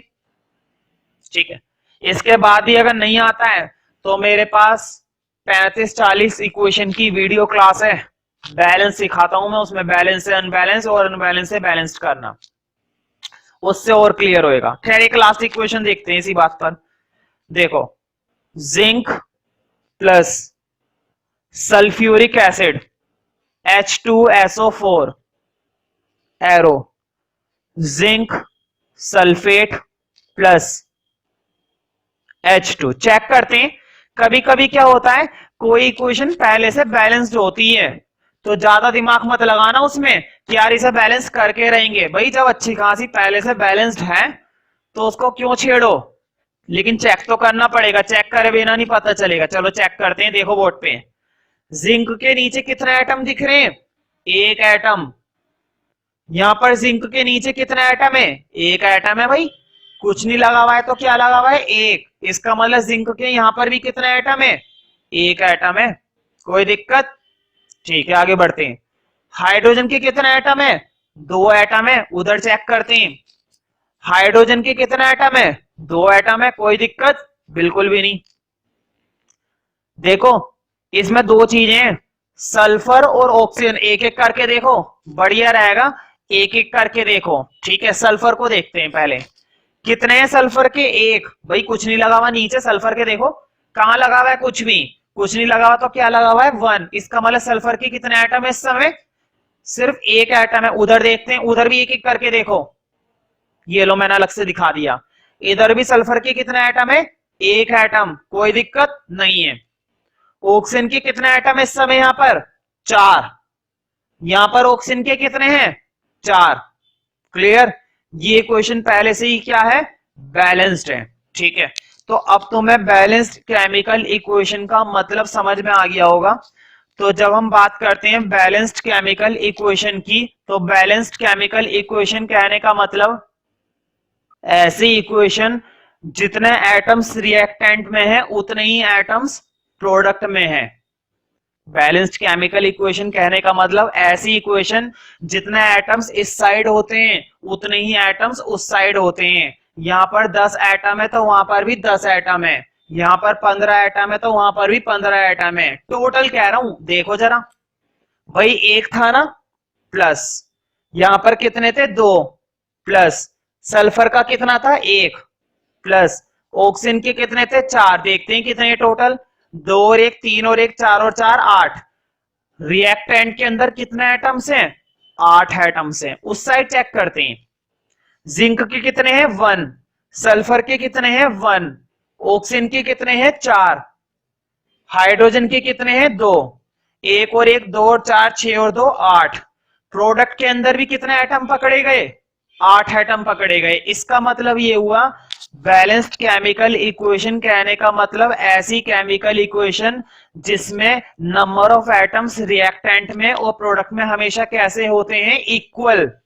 ना तो कम हो सकते हैं और ना ही ज्यादा हो सकते हैं। कई बार क्वेश्चन पूछा गया है 1 नंबर में कि जो हम इक्वेशन बैलेंस करते हैं क्यों करते हैं, क्या जरूरत है इक्वेशन को बैलेंस करने की, और उस लॉ का नाम बताइए जिस लॉ के बेस पर हम ऐसा करते हैं। जिस लॉ के बेस पर हम इक्वेशन को बैलेंस करते हैं उस लॉ का नाम बताइए। तो लॉ मैंने बता दिया था, law of conservation of mass, जो तुम लोगों ने 9th में पढ़ा है, और जिसका मतलब होता है मास ना तो क्रिएट होता है ना ही डिस्ट्रॉयड होता है। जितना रिएक्शन से पहले है उतना ही रिएक्शन के बाद है। ठीक है, तो मैंने तुम्हें कई सारी बातें बता दी हैं। खैर अभी तक मैंने तुम्हें कुछ भी नहीं लिखवाया, केवल समझाया है। और मैंने हेडिंग डलवा रखा है balanced and unbalanced chemical equation. पहले तो मैं तुम्हें डेफिनेशन लिखाऊंगा बैलेंस्ड केमिकल इक्वेशन की। हालांकि तुम्हें बैलेंस का मतलब अब समझ में आ गया है, अगर मैं पहले ही डायरेक्ट लिखवा देता तो उतनी बातें समझ में नहीं आती। खैर अब पहले फर्स्ट पॉइंट में लिखना बैलेंस्ड केमिकल इक्वेशन, इसकी एक डेफिनेशन लिखो, छोटी सी डेफिनेशन है, डेफिनेशन तुम खुद ही बना सकते हो। तुम्हें मालूम है ना, balanced chemical equation is that equation जिसमें क्या होता है, नंबर ऑफ एटम्स रिएक्टेंट के और नंबर ऑफ एटम्स प्रोडक्ट के हमेशा कैसे होते हैं, इक्वल। जैसे अब ये भी करा था, 8 एटम रिएक्टेंट में थे तो 8 एटम किस में थे, प्रोडक्ट में, हमेशा इक्वल। ना तो यहां पर 8 वहां पे 9, ना वही यहां पर 7 ना वही वहां पे 8। ठीक है, इक्वल होते हैं हमेशा। 15 है तो 15 रहेंगे। खैर पहले डेफिनेशन लिखो, लिखो when number of atoms of each element, when number of atoms of each element, number of atoms of each element equal, of each element equal on both sides. Both side मतलब reactant में भी और product में भी। Of each element equal on both sides, equal on both sides of the chemical equation, on both sides of the chemical equation, both sides of the chemical equation is called balanced chemical equation। क्या कहलाती है वो, balanced chemical equation is called balanced chemical equation, balanced chemical equation. ठीक है, तो जो मैं लो की बता रहा था ना कि कई बार एक नंबर में पूछा गया है किस लो के बेस पर हम इक्वेशन को बैलेंस्ड करते हैं और क्यों करना जरूरी है, तो उस लो के बारे में नोट में इसी के अंदर लिख लो, चलो नोट में लिख लो, नोट के अंदर लिख लो, लिखो लिखो the balanced chemical equation concept, the balanced chemical equation concept is based, the balanced chemical equation concept, board पे लिखा हुआ है कंसेप्ट, अगर खुद से स्पेलिंग लिखो तो ज्यादा बढ़िया है। The balanced chemical equation concept is based on, board पे लिखा हुआ है बेस्ड, मतलब ये कंसेप्ट किसके बेस पर बनाया गया है, law of conservation of mass. The balanced chemical equation concept is based on law of conservation of mass, is based on law of conservation of mass। क्या होता है इस लॉ का मतलब, वो एक्सप्लेन करने की जरूरत नहीं है, कभी आया भी नहीं एक्सप्लेन करने को, बस इतना पूछा गया है कि बैलेंस्ड केमिकल इक्वेशन क्यों करते हैं और किस लॉ के बेस पर करते हैं। ठीक है, तो मैं कुछ एग्जांपल लिखवा देता हूं बैलेंस्ड केमिकल इक्वेशंस के, हालांकि मैंने 4 एग्जाम्पल बता दिए हैं, तो उनको तुमने नोट तो नहीं करा होगा क्योंकि मैंने मना करा था जब। ठीक है, तो वही एग्जाम्पल मेरे पास फिर से मैं सारे नोट करवा देता हूं, अब लगातार एक एक करके सारी इक्वेशन नोट कर लो। पहले हेडिंग डाल देना फॉर एग्जाम्पल, फिर फॉर एग्जाम्पल के बाद पहली इक्वेशन लिख लो, मैं डायरेक्ट बैलेंस लिख रहा हूं 2H2। अब तुम्हें पता चल गया है कि ये 2,3 क्यों लगाते हैं आगे, 2H2O, एक तो ये नोट कर लो, दूसरी लिखो, जितने भी लिखवा रहा हूं बैलेंस्ड ही लिखवा रहा हूं मैं, 2Mg प्लस ऑक्सीजन 2MgO। एक और लिख लो 3Fe मतलब ferrous plus 4H2O Fe3O4 plus 4H2। हाँ, जो वर्ड नए हैं उनके नाम लिख लेना भाई, यहां पर तो तुम्हें पता ही थे, हाइड्रोजन ऑक्सीजन मैग्नीशियम वगैरह, ये जो नीचे नए आए ना इनका लिख लो। Fe का मतलब होता है फेरस, ठीक है, नॉर्मल भाषा में इसको लिख लेना आयरन, क्या बोला जाता है इसको, लोहा, आयरन। ठीक है, इसके लिए लिख लो, ये तो खैर तुम्हें मालूम है वाटर, इसके लिए लिख लो ferrous oxide, iron oxide normally बोला जाता है, खैर इतना काफी है। ठीक है, और एक इक्वेशन और लिख लो चौथी, जिसको हमने बैलेंस्ड करा नहीं था, वो पहले से ही बैलेंस्ड थी। ठीक है, डी पॉइंट लिख लो, हाँ डी लिखना, ये वाली थी जिंक प्लस H2SO4। तो देखो जितने भी नए नए नाम आ रहे हैं ना, जितने भी नए नए कंपाउंड्स आ रहे हैं, जैसे कि देखो H2SO4 आया, यहाँ पर फेरस ऑक्साइड आया, यहाँ पर मैग्नीशियम ऑक्साइड आया, यहाँ पर फेरस आया, जितने भी इक्वेशन लिखवा रहा हूं इनके नाम को यहीं पर याद करते आ रहा ना तुरंत, घर पे जाके अगर इन इक्वेशंस को दोबारा से करके देखोगे तो ये अपने आप ही नॉर्मली याद हो जाएंगे, कोई रटने वाला काम नहीं है इनमें।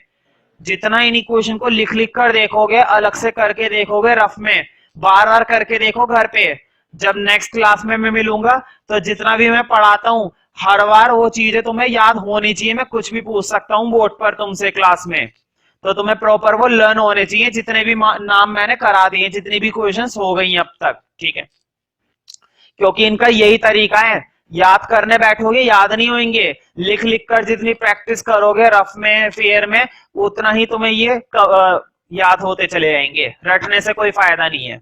खैर इस वाली इक्वेशन को लिखो, ये था तुम्हारा जिंक सल्फेट प्लस H2। तो ये गिनी चुनी 4-5 इक्वेशन है जिन्हें तुम्हें नोट करना है। तो देखो इसके अंदर भी एक नया नाम, दो नए नाम आए, तो मैं उनके नाम लिखवा देता हूं। देखो ये तो पता ही है तुम्हें जिंक होता है, इसका लिखवा देता हूं। देखो वैसे तो इसको नाम के अकॉर्डिंग देखो, मतलब सिंबल के अकॉर्डिंग देखो तो इसका नाम ये बनेगा, हाइड्रोजन सल्फेट। मैं दोनों लिखवा रहा हूं। इसको नॉर्मल सिंबल के अकॉर्डिंग देखोगे तो ये बनेगा हाइड्रोजन सल्फेट। लेकिन इसका जो नाम होता है ना, इसको सल्फ्यूरिक एसिड, ये एक एसिड होता है, ये एक स्ट्रॉन्ग एसिड होता है। तुम्हें एक वर्ड और याद होगा, हाइड्रोक्लोरिक एसिड HCl आया था पिछले क्वेश्चंस में, पिछले जो हमने कंसेप्ट लिखे हैं उनके अंदर HCl आ चुका है, ये वाला मैंने बताया भी था। ये भी एक हाइड्रोक्लोरिक एसिड है, ये भी एक एसिड होता है, स्ट्रॉन्ग एसिड होता है। बिल्कुल इसी तरह का एसिड हमारे स्टमक में भी बनता है, मैंने ये बात भी बताई थी अगर याद हो तो देखो दो एसिड आ चुके हैं अब तक। खैर एसिड के बारे में मैं ज्यादा बातें इसलिए नहीं करता हूं क्योंकि उनको लेकर एक सेपरेट चैप्टर है, चैप्टर 2, तो सारी बातें वहां पे करेंगे। हाँ, लेकिन जितनी नॉलेज की जरूरत यहाँ पर है उतना तो मैं दे ही सकता हूँ।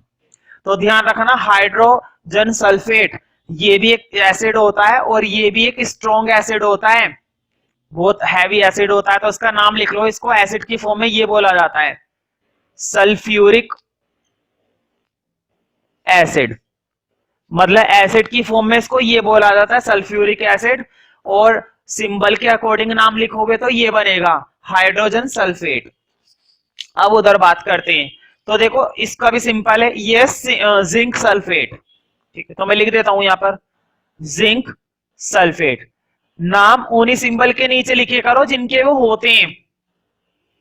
ये तो मेरे पास यहाँ पर स्पेस कम होता है इसलिए दिक्कत हो जाती है, तुम अपनी रजिस्टर में या नोटबुक के अंदर थोड़ा छोटा लिखे करो, ठीक है, ताकि आसानी से उसके नीचे आ जाए। ऐसे नहीं कि एरो के उधर जा रहा है पार्ट, ये तो मैंने थोड़ा बड़ा लिखा है इसलिए आगे चला गया। सिंबल के नीचे लिखे करो ताकि टीचर को भी सुविधा रहे कि ये नाम इसका है और वो नाम इसका है, उस तरह से।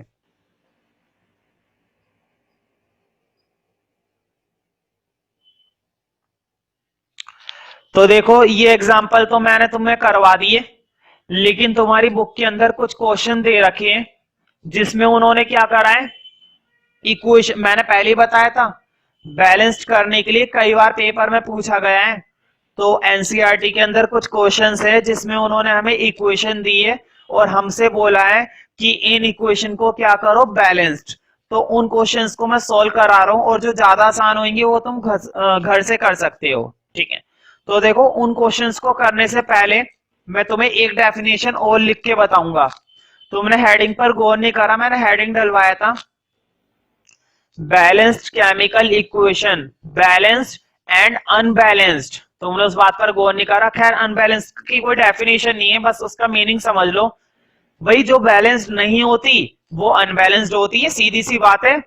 जिसमें नंबर ऑफ एटम्स इक्वल नहीं है वो इक्वेशन कैसी मानी जाएगी, अनबैलेंस्ड, ठीक है।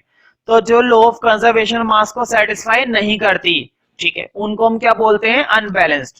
तो एक छोटी सी टर्म लिखना चाहो तो लिख सकते हो, नंबर 2 डाल देना क्योंकि नंबर 1 में मैंने डलवाया है बैलेंस्ड केमिकल इक्वेशन, तो नंबर 2 में डालना अनबैलेंस्ड केमिकल इक्वेशन। तो देखो जो अनबैलेंस्ड वर्ड होता है ना, इसके लिए यहां पर एक दूसरा नाम भी दिया गया है जिसका नाम है स्केलेटल। तो वो नाम लिख लेना, इस नाम से कई बार पूछा गया है, what do you mean by skeletal chemical equation. आप स्केलेटल केमिकल इक्वेशन से क्या समझते हैं, तो स्केलेटल मतलब अनबैलेंस्ड, ठीक है। और अनबैलेंस मतलब जो बैलेंस ना हो, बैलेंस ना हो मतलब जिसमें नंबर ऑफ एटम्स रिएक्टेंट के और number of products, sorry number of atoms product के इक्वल ना हो, ठीक है। तो लिखो इसके लिए, लिखो when atoms of reactant and product. एक छोटी सी डेफिनेशन लिखवा रहा हूं बस, बेसिक सी। When atoms of reactant and product are unequal, when atoms of reactant and product are unequal, then it is known as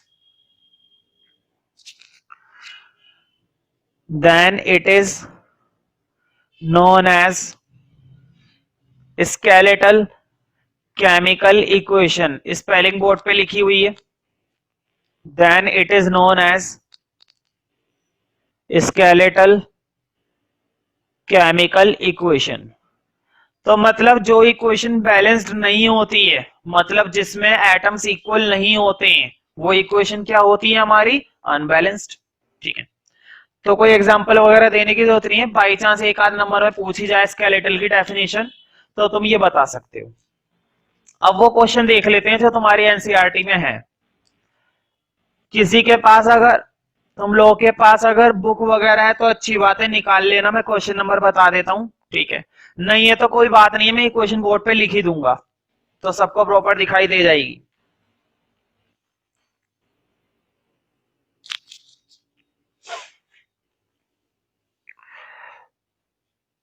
तो एनसीईआरटी के अंदर पेज नंबर 6 है, नोट कर सकते हो. पेज नंबर 6 है, क्वेश्चन नंबर 2 है. अगर इतनी इंफॉर्मेशन से भी तुम्हें वो क्वेश्चन नहीं मिल रहा है, तो अभी जब मैं इक्वेशन लिखवाऊंगा ना, तो वो इक्वेशन ढूंढ लेना, वो इक्वेशन जरूर मिल जाएगी. ठीक है, क्योंकि हो सकता है पेज नंबर अलग हो, 6 के अलावा 7 हो या 8 हो या 5 हो. ठीक है, क्वेश्चन नंबर भी अलग हो सकता है, लेकिन क्वेश्चन वही होगा जो मैं लिखवाऊंगा. तो क्वेश्चन की इक्वेशन लिखो डायरेक्ट.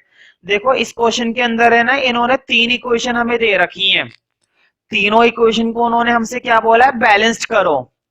उन्होंने हमसे बोला है तीनों इक्वेशन को क्या करके दिखाना है?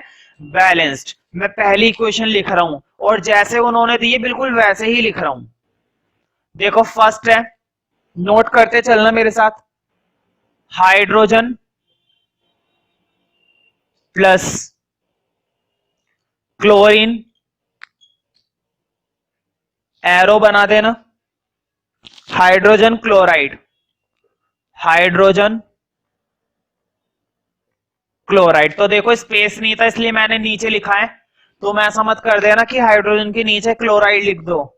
मेरे पास स्पेस नहीं था इसलिए मैंने उसे नीचे लिख दिया. ठीक है, तो तुमने एक चीज गौर करी होगी, ध्यान रखना, पेपर में अक्सर वो ऐसे देते हैं केमिकल इक्वेशन, सिंबल नहीं लिख कर देते हैं, ऐसे लिख कर देंगे. सिंबल तुम्हें याद होने चाहिए. तो जितने भी एनसीईआरटी के क्वेश्चंस आएंगे, जितने भी मैं तुम्हें एग्जांपल दूंगा, जितना भी एक्स्ट्रा मिलेगा वही पढ़ना. एक्स्ट्रा सिंबल करने की जरूरत बिल्कुल भी नहीं है. देखो करने को तो दुनिया भर के सिंबल हैं, दुनिया भर के एलिमेंट है, दुनिया भर के कंपाउंड्स हैं, लेकिन करना वही है जो सिलेक्टेड है, जो आते हैं. ठीक है, ये नहीं कि दुनिया भर की नॉलेज लेके बैठ गए और उसी को छोड़ दिया जो एनसीईआरटी में था और वहीं से आया, तो क्या फायदा इतना करने का. इसलिए जितनी भी बातें आती जा रही हैं सिर्फ उन पर फोकस रखो, फालतू का काम मत करो. खैर फिलहाल मैं इसके बताता चलूंगा, कोई दिक्कत नहीं है. और इनको यहीं पर हाथ के आती नोट करते चलो, याद करते चलो घर पे, बढ़िया रहेगा. खैर हाइड्रोजन का तो खैर सभी को पता है सिंबल. तो देखो सॉल्यूशन में कर रहा हूं, पहला काम है तुम्हें किस में कन्वर्ट करना? सिंबल में. तो सिंबल में लिख लो, हाइड्रोजन की जगह लिखो H2 प्लस. क्लोरीन का तो तुम्हें याद होना चाहिए भाई, क्लोरीन का होता है Cl2, एरो लगा देना. और हाइड्रोजन क्लोराइड इसका मत भूलो, HCl, मैंने बताया भी था स्ट्रॉन्ग एसिड होता है HCl, तो लिखो इसका सिंबल HCl. पहले तो अब इसको बैलेंस करते हैं. देखो क्वेश्चन ने हमसे खुद ही कहा है बैलेंस्ड करो, तो चेक करने की जरूरत है ही नहीं, बैलेंस होगी नहीं तभी तो बोला है. तो बैलेंस्ड करते हैं. अच्छा जरा खुद से ट्राई करके देखो पहले इसे. तुम चाहो तो 1 मिनट के लिए वीडियो पॉज करके इसे खुद से ट्राई कर सकते हो, खुद से करके देखो इसे.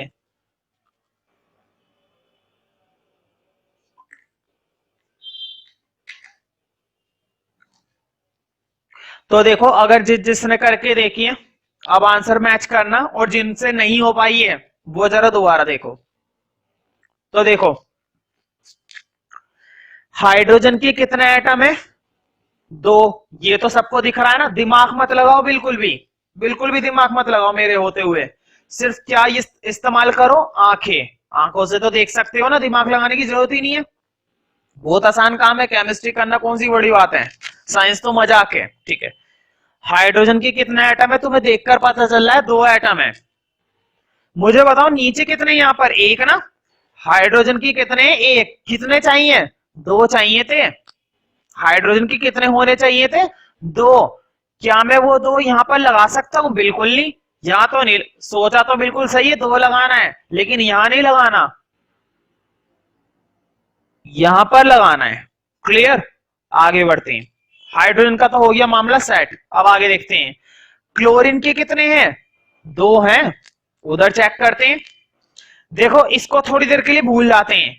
देखो क्लोरीन के अगर ये दो ना होता, मतलब ये चीज ना होती, तो इस समय क्लोरीन का कितना होता, एक, सिर्फ एक होता ना, एक ही होता। क्या इक्वेशन बैलेंस्ड मानी जाती, बिल्कुल भी नहीं, क्योंकि यहां पर है क्लोरीन का एक, और यहां पर क्लोरीन के कितने दिख रहे हैं, दो। तो ये तो बराबर नहीं है। लेकिन यहां पर बात कुछ और है। मैंने बताया था ये जो टू लगा हुआ होता है, ये टू सबका होता है। ये टू हाइड्रोजन का भी है, ये टू क्लोरीन का भी है। अगर यहाँ पर पोटेशियम लगा हुआ होता तो ये टू उसका भी होता, ठीक है। तो ये टू क्लोरीन का भी है।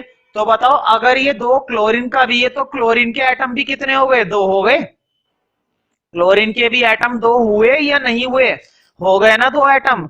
तो क्लोरीन के भी दो एटम माने जाएंगे। तो क्लोरीन के दो एटम यहां पर भी है और क्लोरीन के दो एटम यहां पर भी है। इसका मतलब ये हुआ कि ये रिएक्शन अब हमने बैलेंस्ड कर दी है। इस इक्वेशन को अब हमने पूरी तरह से क्या कर दिया है, बैलेंस्ड। सेकंड देखते हैं, और इन्होंने जिस फॉर्म में दिया उसी फॉर्म में लिख रहा हूं, यहां से लिख रहा हूं, नहीं तो फिर पूरा नहीं आ पाता। Second part, barium chloride. देखो मैं एक के नीचे एक लिख रहा हूं, लेकिन तुम्हारे रजिस्टर में स्पेस हो तो साइड में ही लिख लेना, फिर मेरी इक्वेशन पूरी नहीं आ पाएगी। इसलिए मैंने उसी के नीचे लिख लिया barium chloride plus aluminium sulphate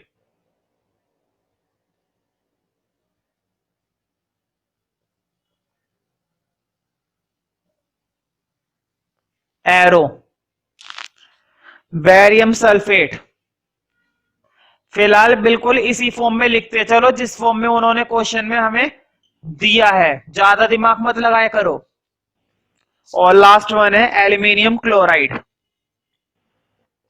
तो देखो यहां पर स्पेस नहीं है, इसलिए मैं शॉर्ट में लिख रहा हूं एल्यूमिनियम। ध्यान रखना इसका मतलब, यहां तक लिखा है बस मैंने, एल्यूमिनियम और फिर था क्लोराइड। खैर तुम्हें पता होना चाहिए, तुम लोग पूरा लिख लेना एल्यूमिनियम क्लोराइड, कभी मेरी तरह शॉर्ट में लिख दो ALU, वरना वीडियो में प्रॉपर दिखाई नहीं देगा, इसलिए मैंने ALU लिखा है बस।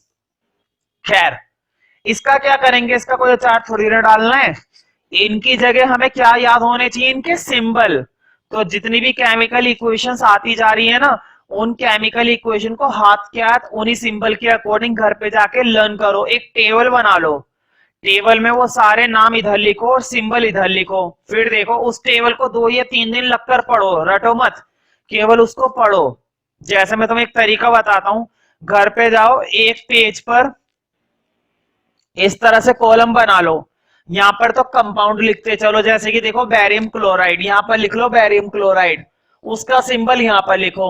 यहां पर लिखो एल्यूमिनियम सल्फेट, उसका सिंबल यहां पर लिखो। यहां पर लिखो हाइड्रोजन क्लोराइड, उसका सिंबल यहां पर लिखो। यहां पर लिखो हाइड्रोजन सल्फेट, उसका सिंबल यहां पर लिखो। और उस टेबल को जब तक चैप्टर 1 और 2 चल रहा है तब तक रोज पढ़ो, सिर्फ पढ़ो, रीड आउट करते चलो, ऐसे अपने आप ही लर्न हो जाएगा वो। तो इनका ये तरीका है, रटने बैठोगे रटे नहीं जाएंगे, फिर तब लर्न नहीं होने वाले। खैर इसके सिंबल डालना शुरू करते हैं। देखो मैं तुम्हें बता देता हूं। हाँ, बेरियम क्लोराइड का होता है BaCl2। एल मैंने ज्यादा ही बड़ा बना दिया, थोड़ा छोटा कर देते हैं, ठीक है, Cl2, ठीक है, प्लस एल्यूमिनियम सल्फेट। सीधी सी बात है भाई, सिंबल तो मैंने भी लर्न नहीं कर रखे, और मैं क्यों करूं, मेरे सामने हमेशा रजिस्टर रहता है हर एक चीज के लिए। मेरा काम है सिर्फ समझाने का, और सही समझाने का, बढ़िया करने का, टोटल परफॉर्मेंस प्रोवाइड करने का। कोई चीज समझ में ना आती है 10 बार पूछो, कोई दिक्कत नहीं है। मैं अपना टेस्ट नहीं दे रहा हूं यहाँ पर कि मुझे याद है या नहीं, ठीक है। तुम लोगों को होने बहुत जरूरी है, लेकिन तो मैंने कभी कोशिश नहीं करी, तो मेरी टेंशन मत लो, लेकिन खुद की पूरी लो कि तुम्हें याद होने चाहिए।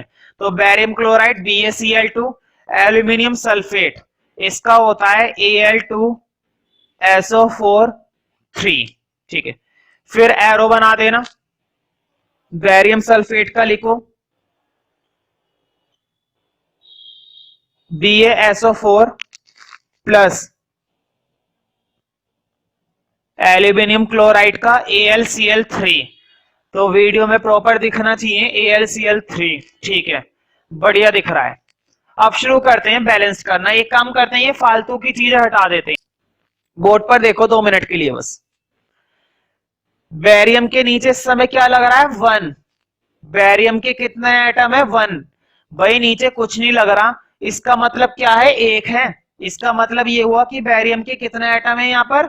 Only 1 atom are there. ठीक है, सिर्फ यहाँ पर एक ही एटम है। अब उधर चेक करते हैं, एक एक करके देखे करो बस, और कोई दिक्कत नहीं। अब यहाँ पे देखो, यहाँ पर बेरियम के कितने? यहाँ पर भी एक है, देखो भाई कुछ नहीं है तो क्या लिखा हुआ है? 1। इस 4 पर नजर मत लगाना, ये 4 सिर्फ किसका है? ऑक्सीजन का। सल्फर तक को नहीं दे रहा है वो अपना 4, बेरियम को कहां से देगा?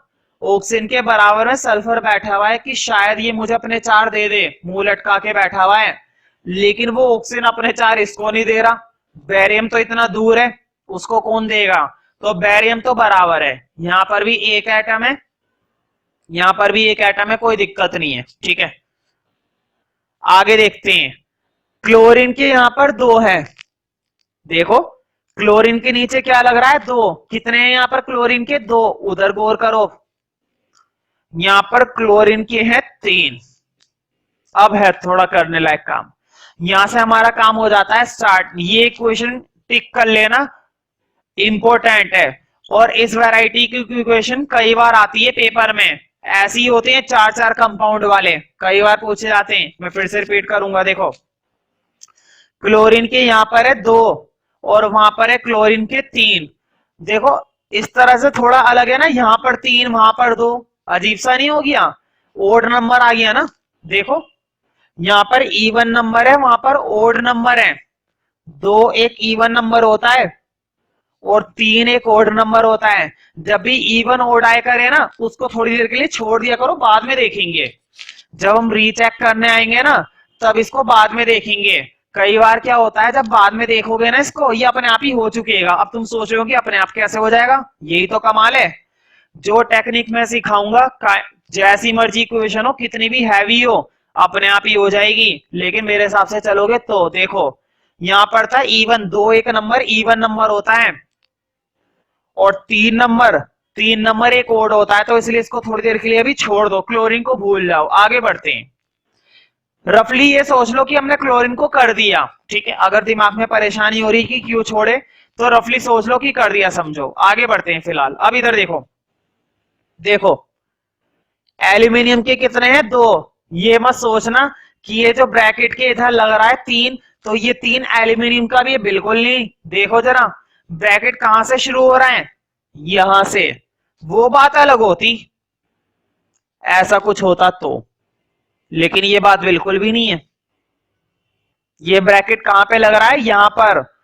ये 3 है, बिल्कुल है, लेकिन एल्यूमिनियम का नहीं। ये 3 है सल्फर का, ये 3 है ऑक्सीजन का। मान लो कुछ ऐसा होता,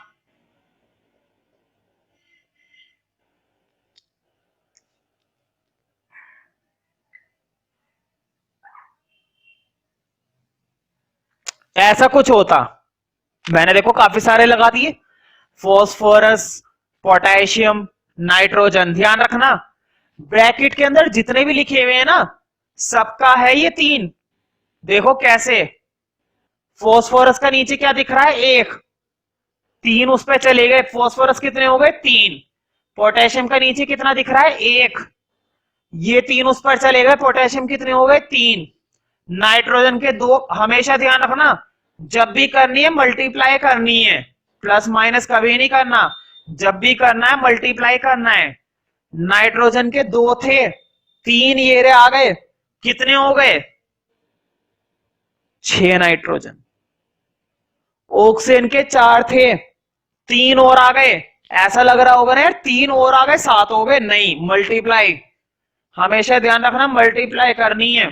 4 3 12, सल्फर का एक था, ये चार किसी को नहीं दे रहा भाई।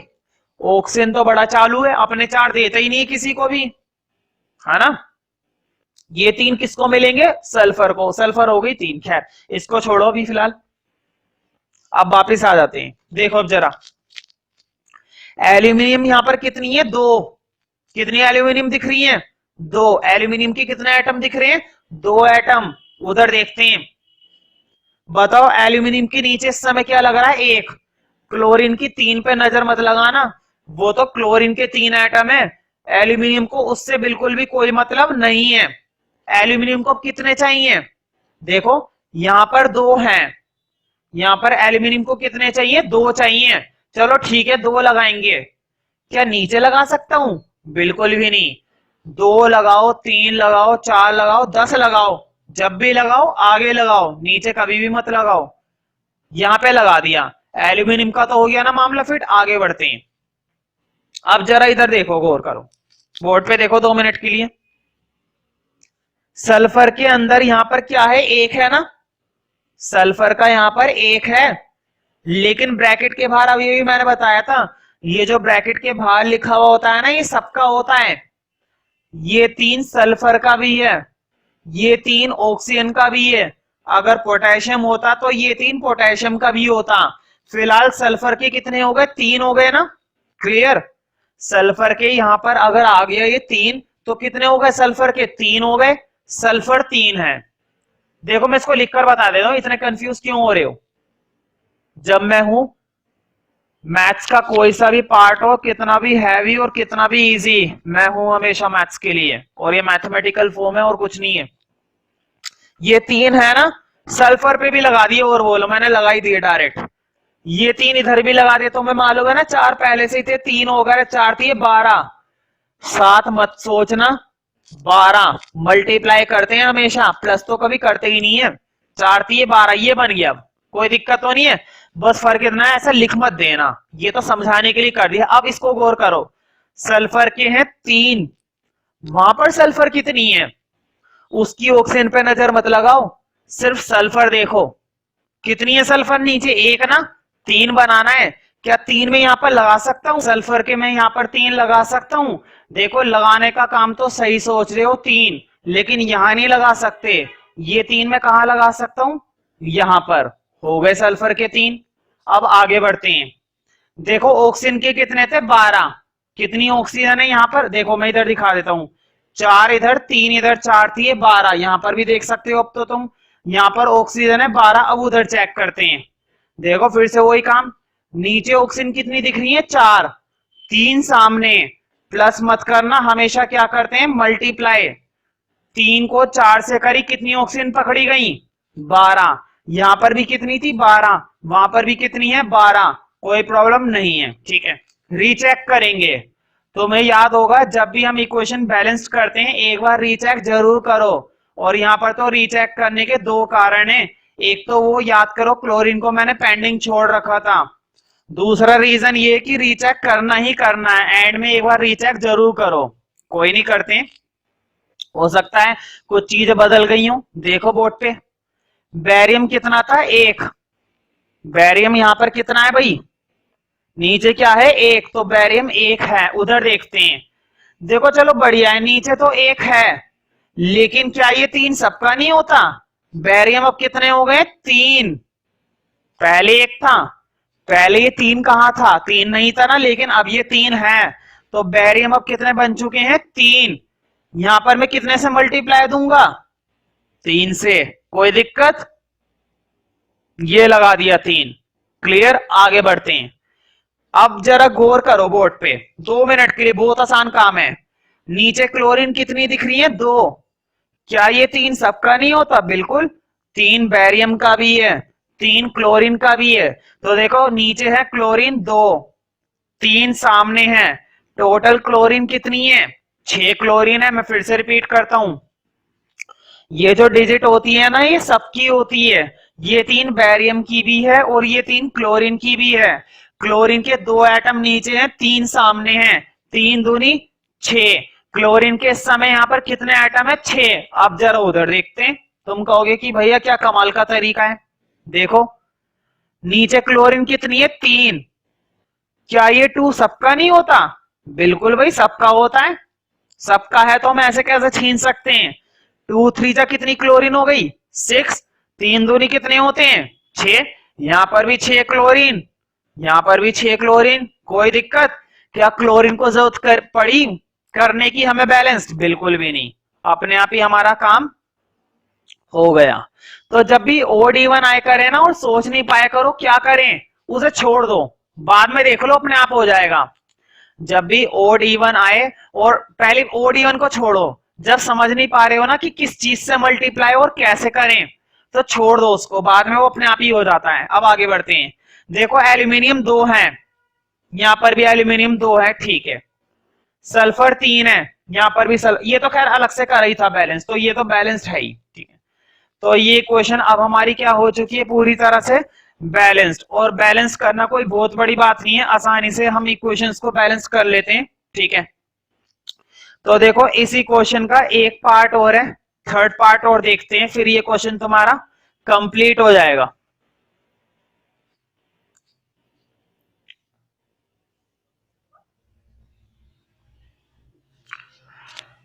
तो देखो जिस फॉर्म में दे रखी है मैं फिर से उसी फॉर्म में लिख रहा हूं, sodium plus water, sodium hydroxide.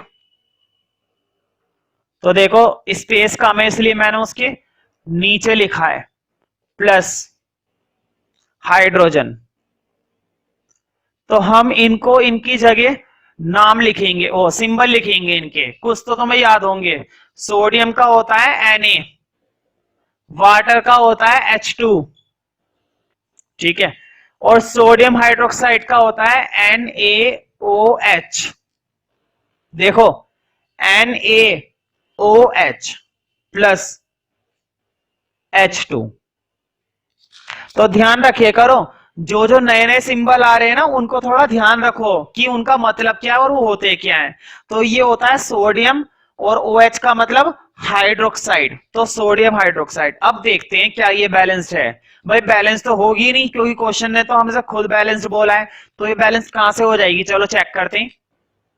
2 minute के लिए बोर्ड पे देखो, सोडियम कितने दिख रहे हैं 1, भाई नीचे कुछ नहीं है तो सोडियम कितने हैं, 1 ही तो है। अब इधर देखते हैं, यहां पर भी सोडियम नीचे कितने दिख रहे हैं 1, ठीक है बढ़िया, आगे बढ़ते हैं। हाइड्रोजन कितनी है 2, उधर देखते हैं, इंपॉर्टेंट लाइन है। यहां पर हाइड्रोजन कितनी है 2, और यहां पर हाइड्रोजन, ध्यान रखना बच्चे क्या करेंगे, यहां पर देख लेंगे 2 यार बढ़िया 2 है, ठीक है पूरी हो गई, नहीं, प्रोडक्ट में कंप्लीट देखना होता है कि है कितनी। अब हम अलग अलग लेवल पर जा रहे हैं, देखो 2 हाइड्रोजन यहां पर हैं, 1 यहां पर है, हाँ ऐसे में तो तुम्हें प्लस ही करना है भाई, एक कंपाउंड ये अलग था और एक कंपाउंड ये अलग था, अब तो खैर तुम्हें प्लस ही करके देखना है। 2 हाइड्रोजन यहां पर है, 1 हाइड्रोजन यहां पर है, यहां पर टोटल हाइड्रोजन है कितनी, 3 हाइड्रोजन है, ये नहीं कि यहां पर भी मल्टीप्लाई कर दो। जब 2 अलग अलग कंपाउंड होते हैं ना, तब तो तुम्हें प्लस ही करके देखना है, कि तब भी मल्टीप्लाई लगा दोगे तो गड़बड़ हो जाएगी, तब मल्टीप्लाई नहीं कर सकते। देखो ये कंपाउंड अलग नहीं है, बीच में प्लस आ रहा है, फिर ये एक अलग कंपाउंड है, एक ही कंपाउंड के अंदर देख रहे हो तो मल्टीप्लाई, 2 अलग अलग कंपाउंड के अंदर देख रहे हो तब तो तुम्हें क्या करना है, प्लस ही करना है। खैर हाइड्रोजन के समय यहां पर क्या है 1, और वहां पर हाइड्रोजन की कितनी है 2, टोटल हाइड्रोजन कितनी है 3। देखो यहां पर हाइड्रोजन है 3, यहां पर हाइड्रोजन है 2, यहां पर इवन वहां पर ओड, थोड़ी देर के लिए भी छोड़ देते हैं, हो जाएगा तो ठीक है, नहीं तो फिर करेंगे इसका कुछ। आगे बढ़ते हैं, फिलहाल मैंने इसलिए छोड़ दिया क्योंकि यहां पर हाइड्रोजन के 2 हैं जो कि इवन है, और यहां पर हाइड्रोजन के टोटल कितने हैं 3 जो कि ओड है, तो इसलिए मैंने फिलहाल उसे छोड़ दिया। अभी देख लेंगे, अभी नहीं होएगा तो दोबारा के देखते हैं। फिलहाल ऑक्सीजन को देखते हैं, यहां पर ऑक्सीजन नीचे कितनी दिख रही है 1, यहां पर ऑक्सीजन कितनी दिख रही है नीचे, यहां पर भी 1, तो ऑक्सीजन तो बैलेंस्ड है, यानी कि दिक्कत है सिर्फ हाइड्रोजन की। दिक्कत किस चीज की है, हाइड्रोजन की। एक काम करे करो कि जब भी ओड और इवन का चक्कर पड़े करे ना, तो सबको इवन बना दे करो। मुझे बताओ, 2 यहां पर था, 1 यहां पर था, 3 हाइड्रोजन हो गई ना। ठीक है, बोर्ड पे देखो। इसको तो मैं थोड़ा तरीके से करना पड़ेगा। अगर मैं यहां पर 2 लगा दूं, बोर्ड पे देखो, अगर मैंने यहां पर 2 लगा दिया तो बोर्ड पे देखो हाइड्रोजन कितनी हो गई है, 2। देखो ये 2 हाइड्रोजन का भी तो होता है।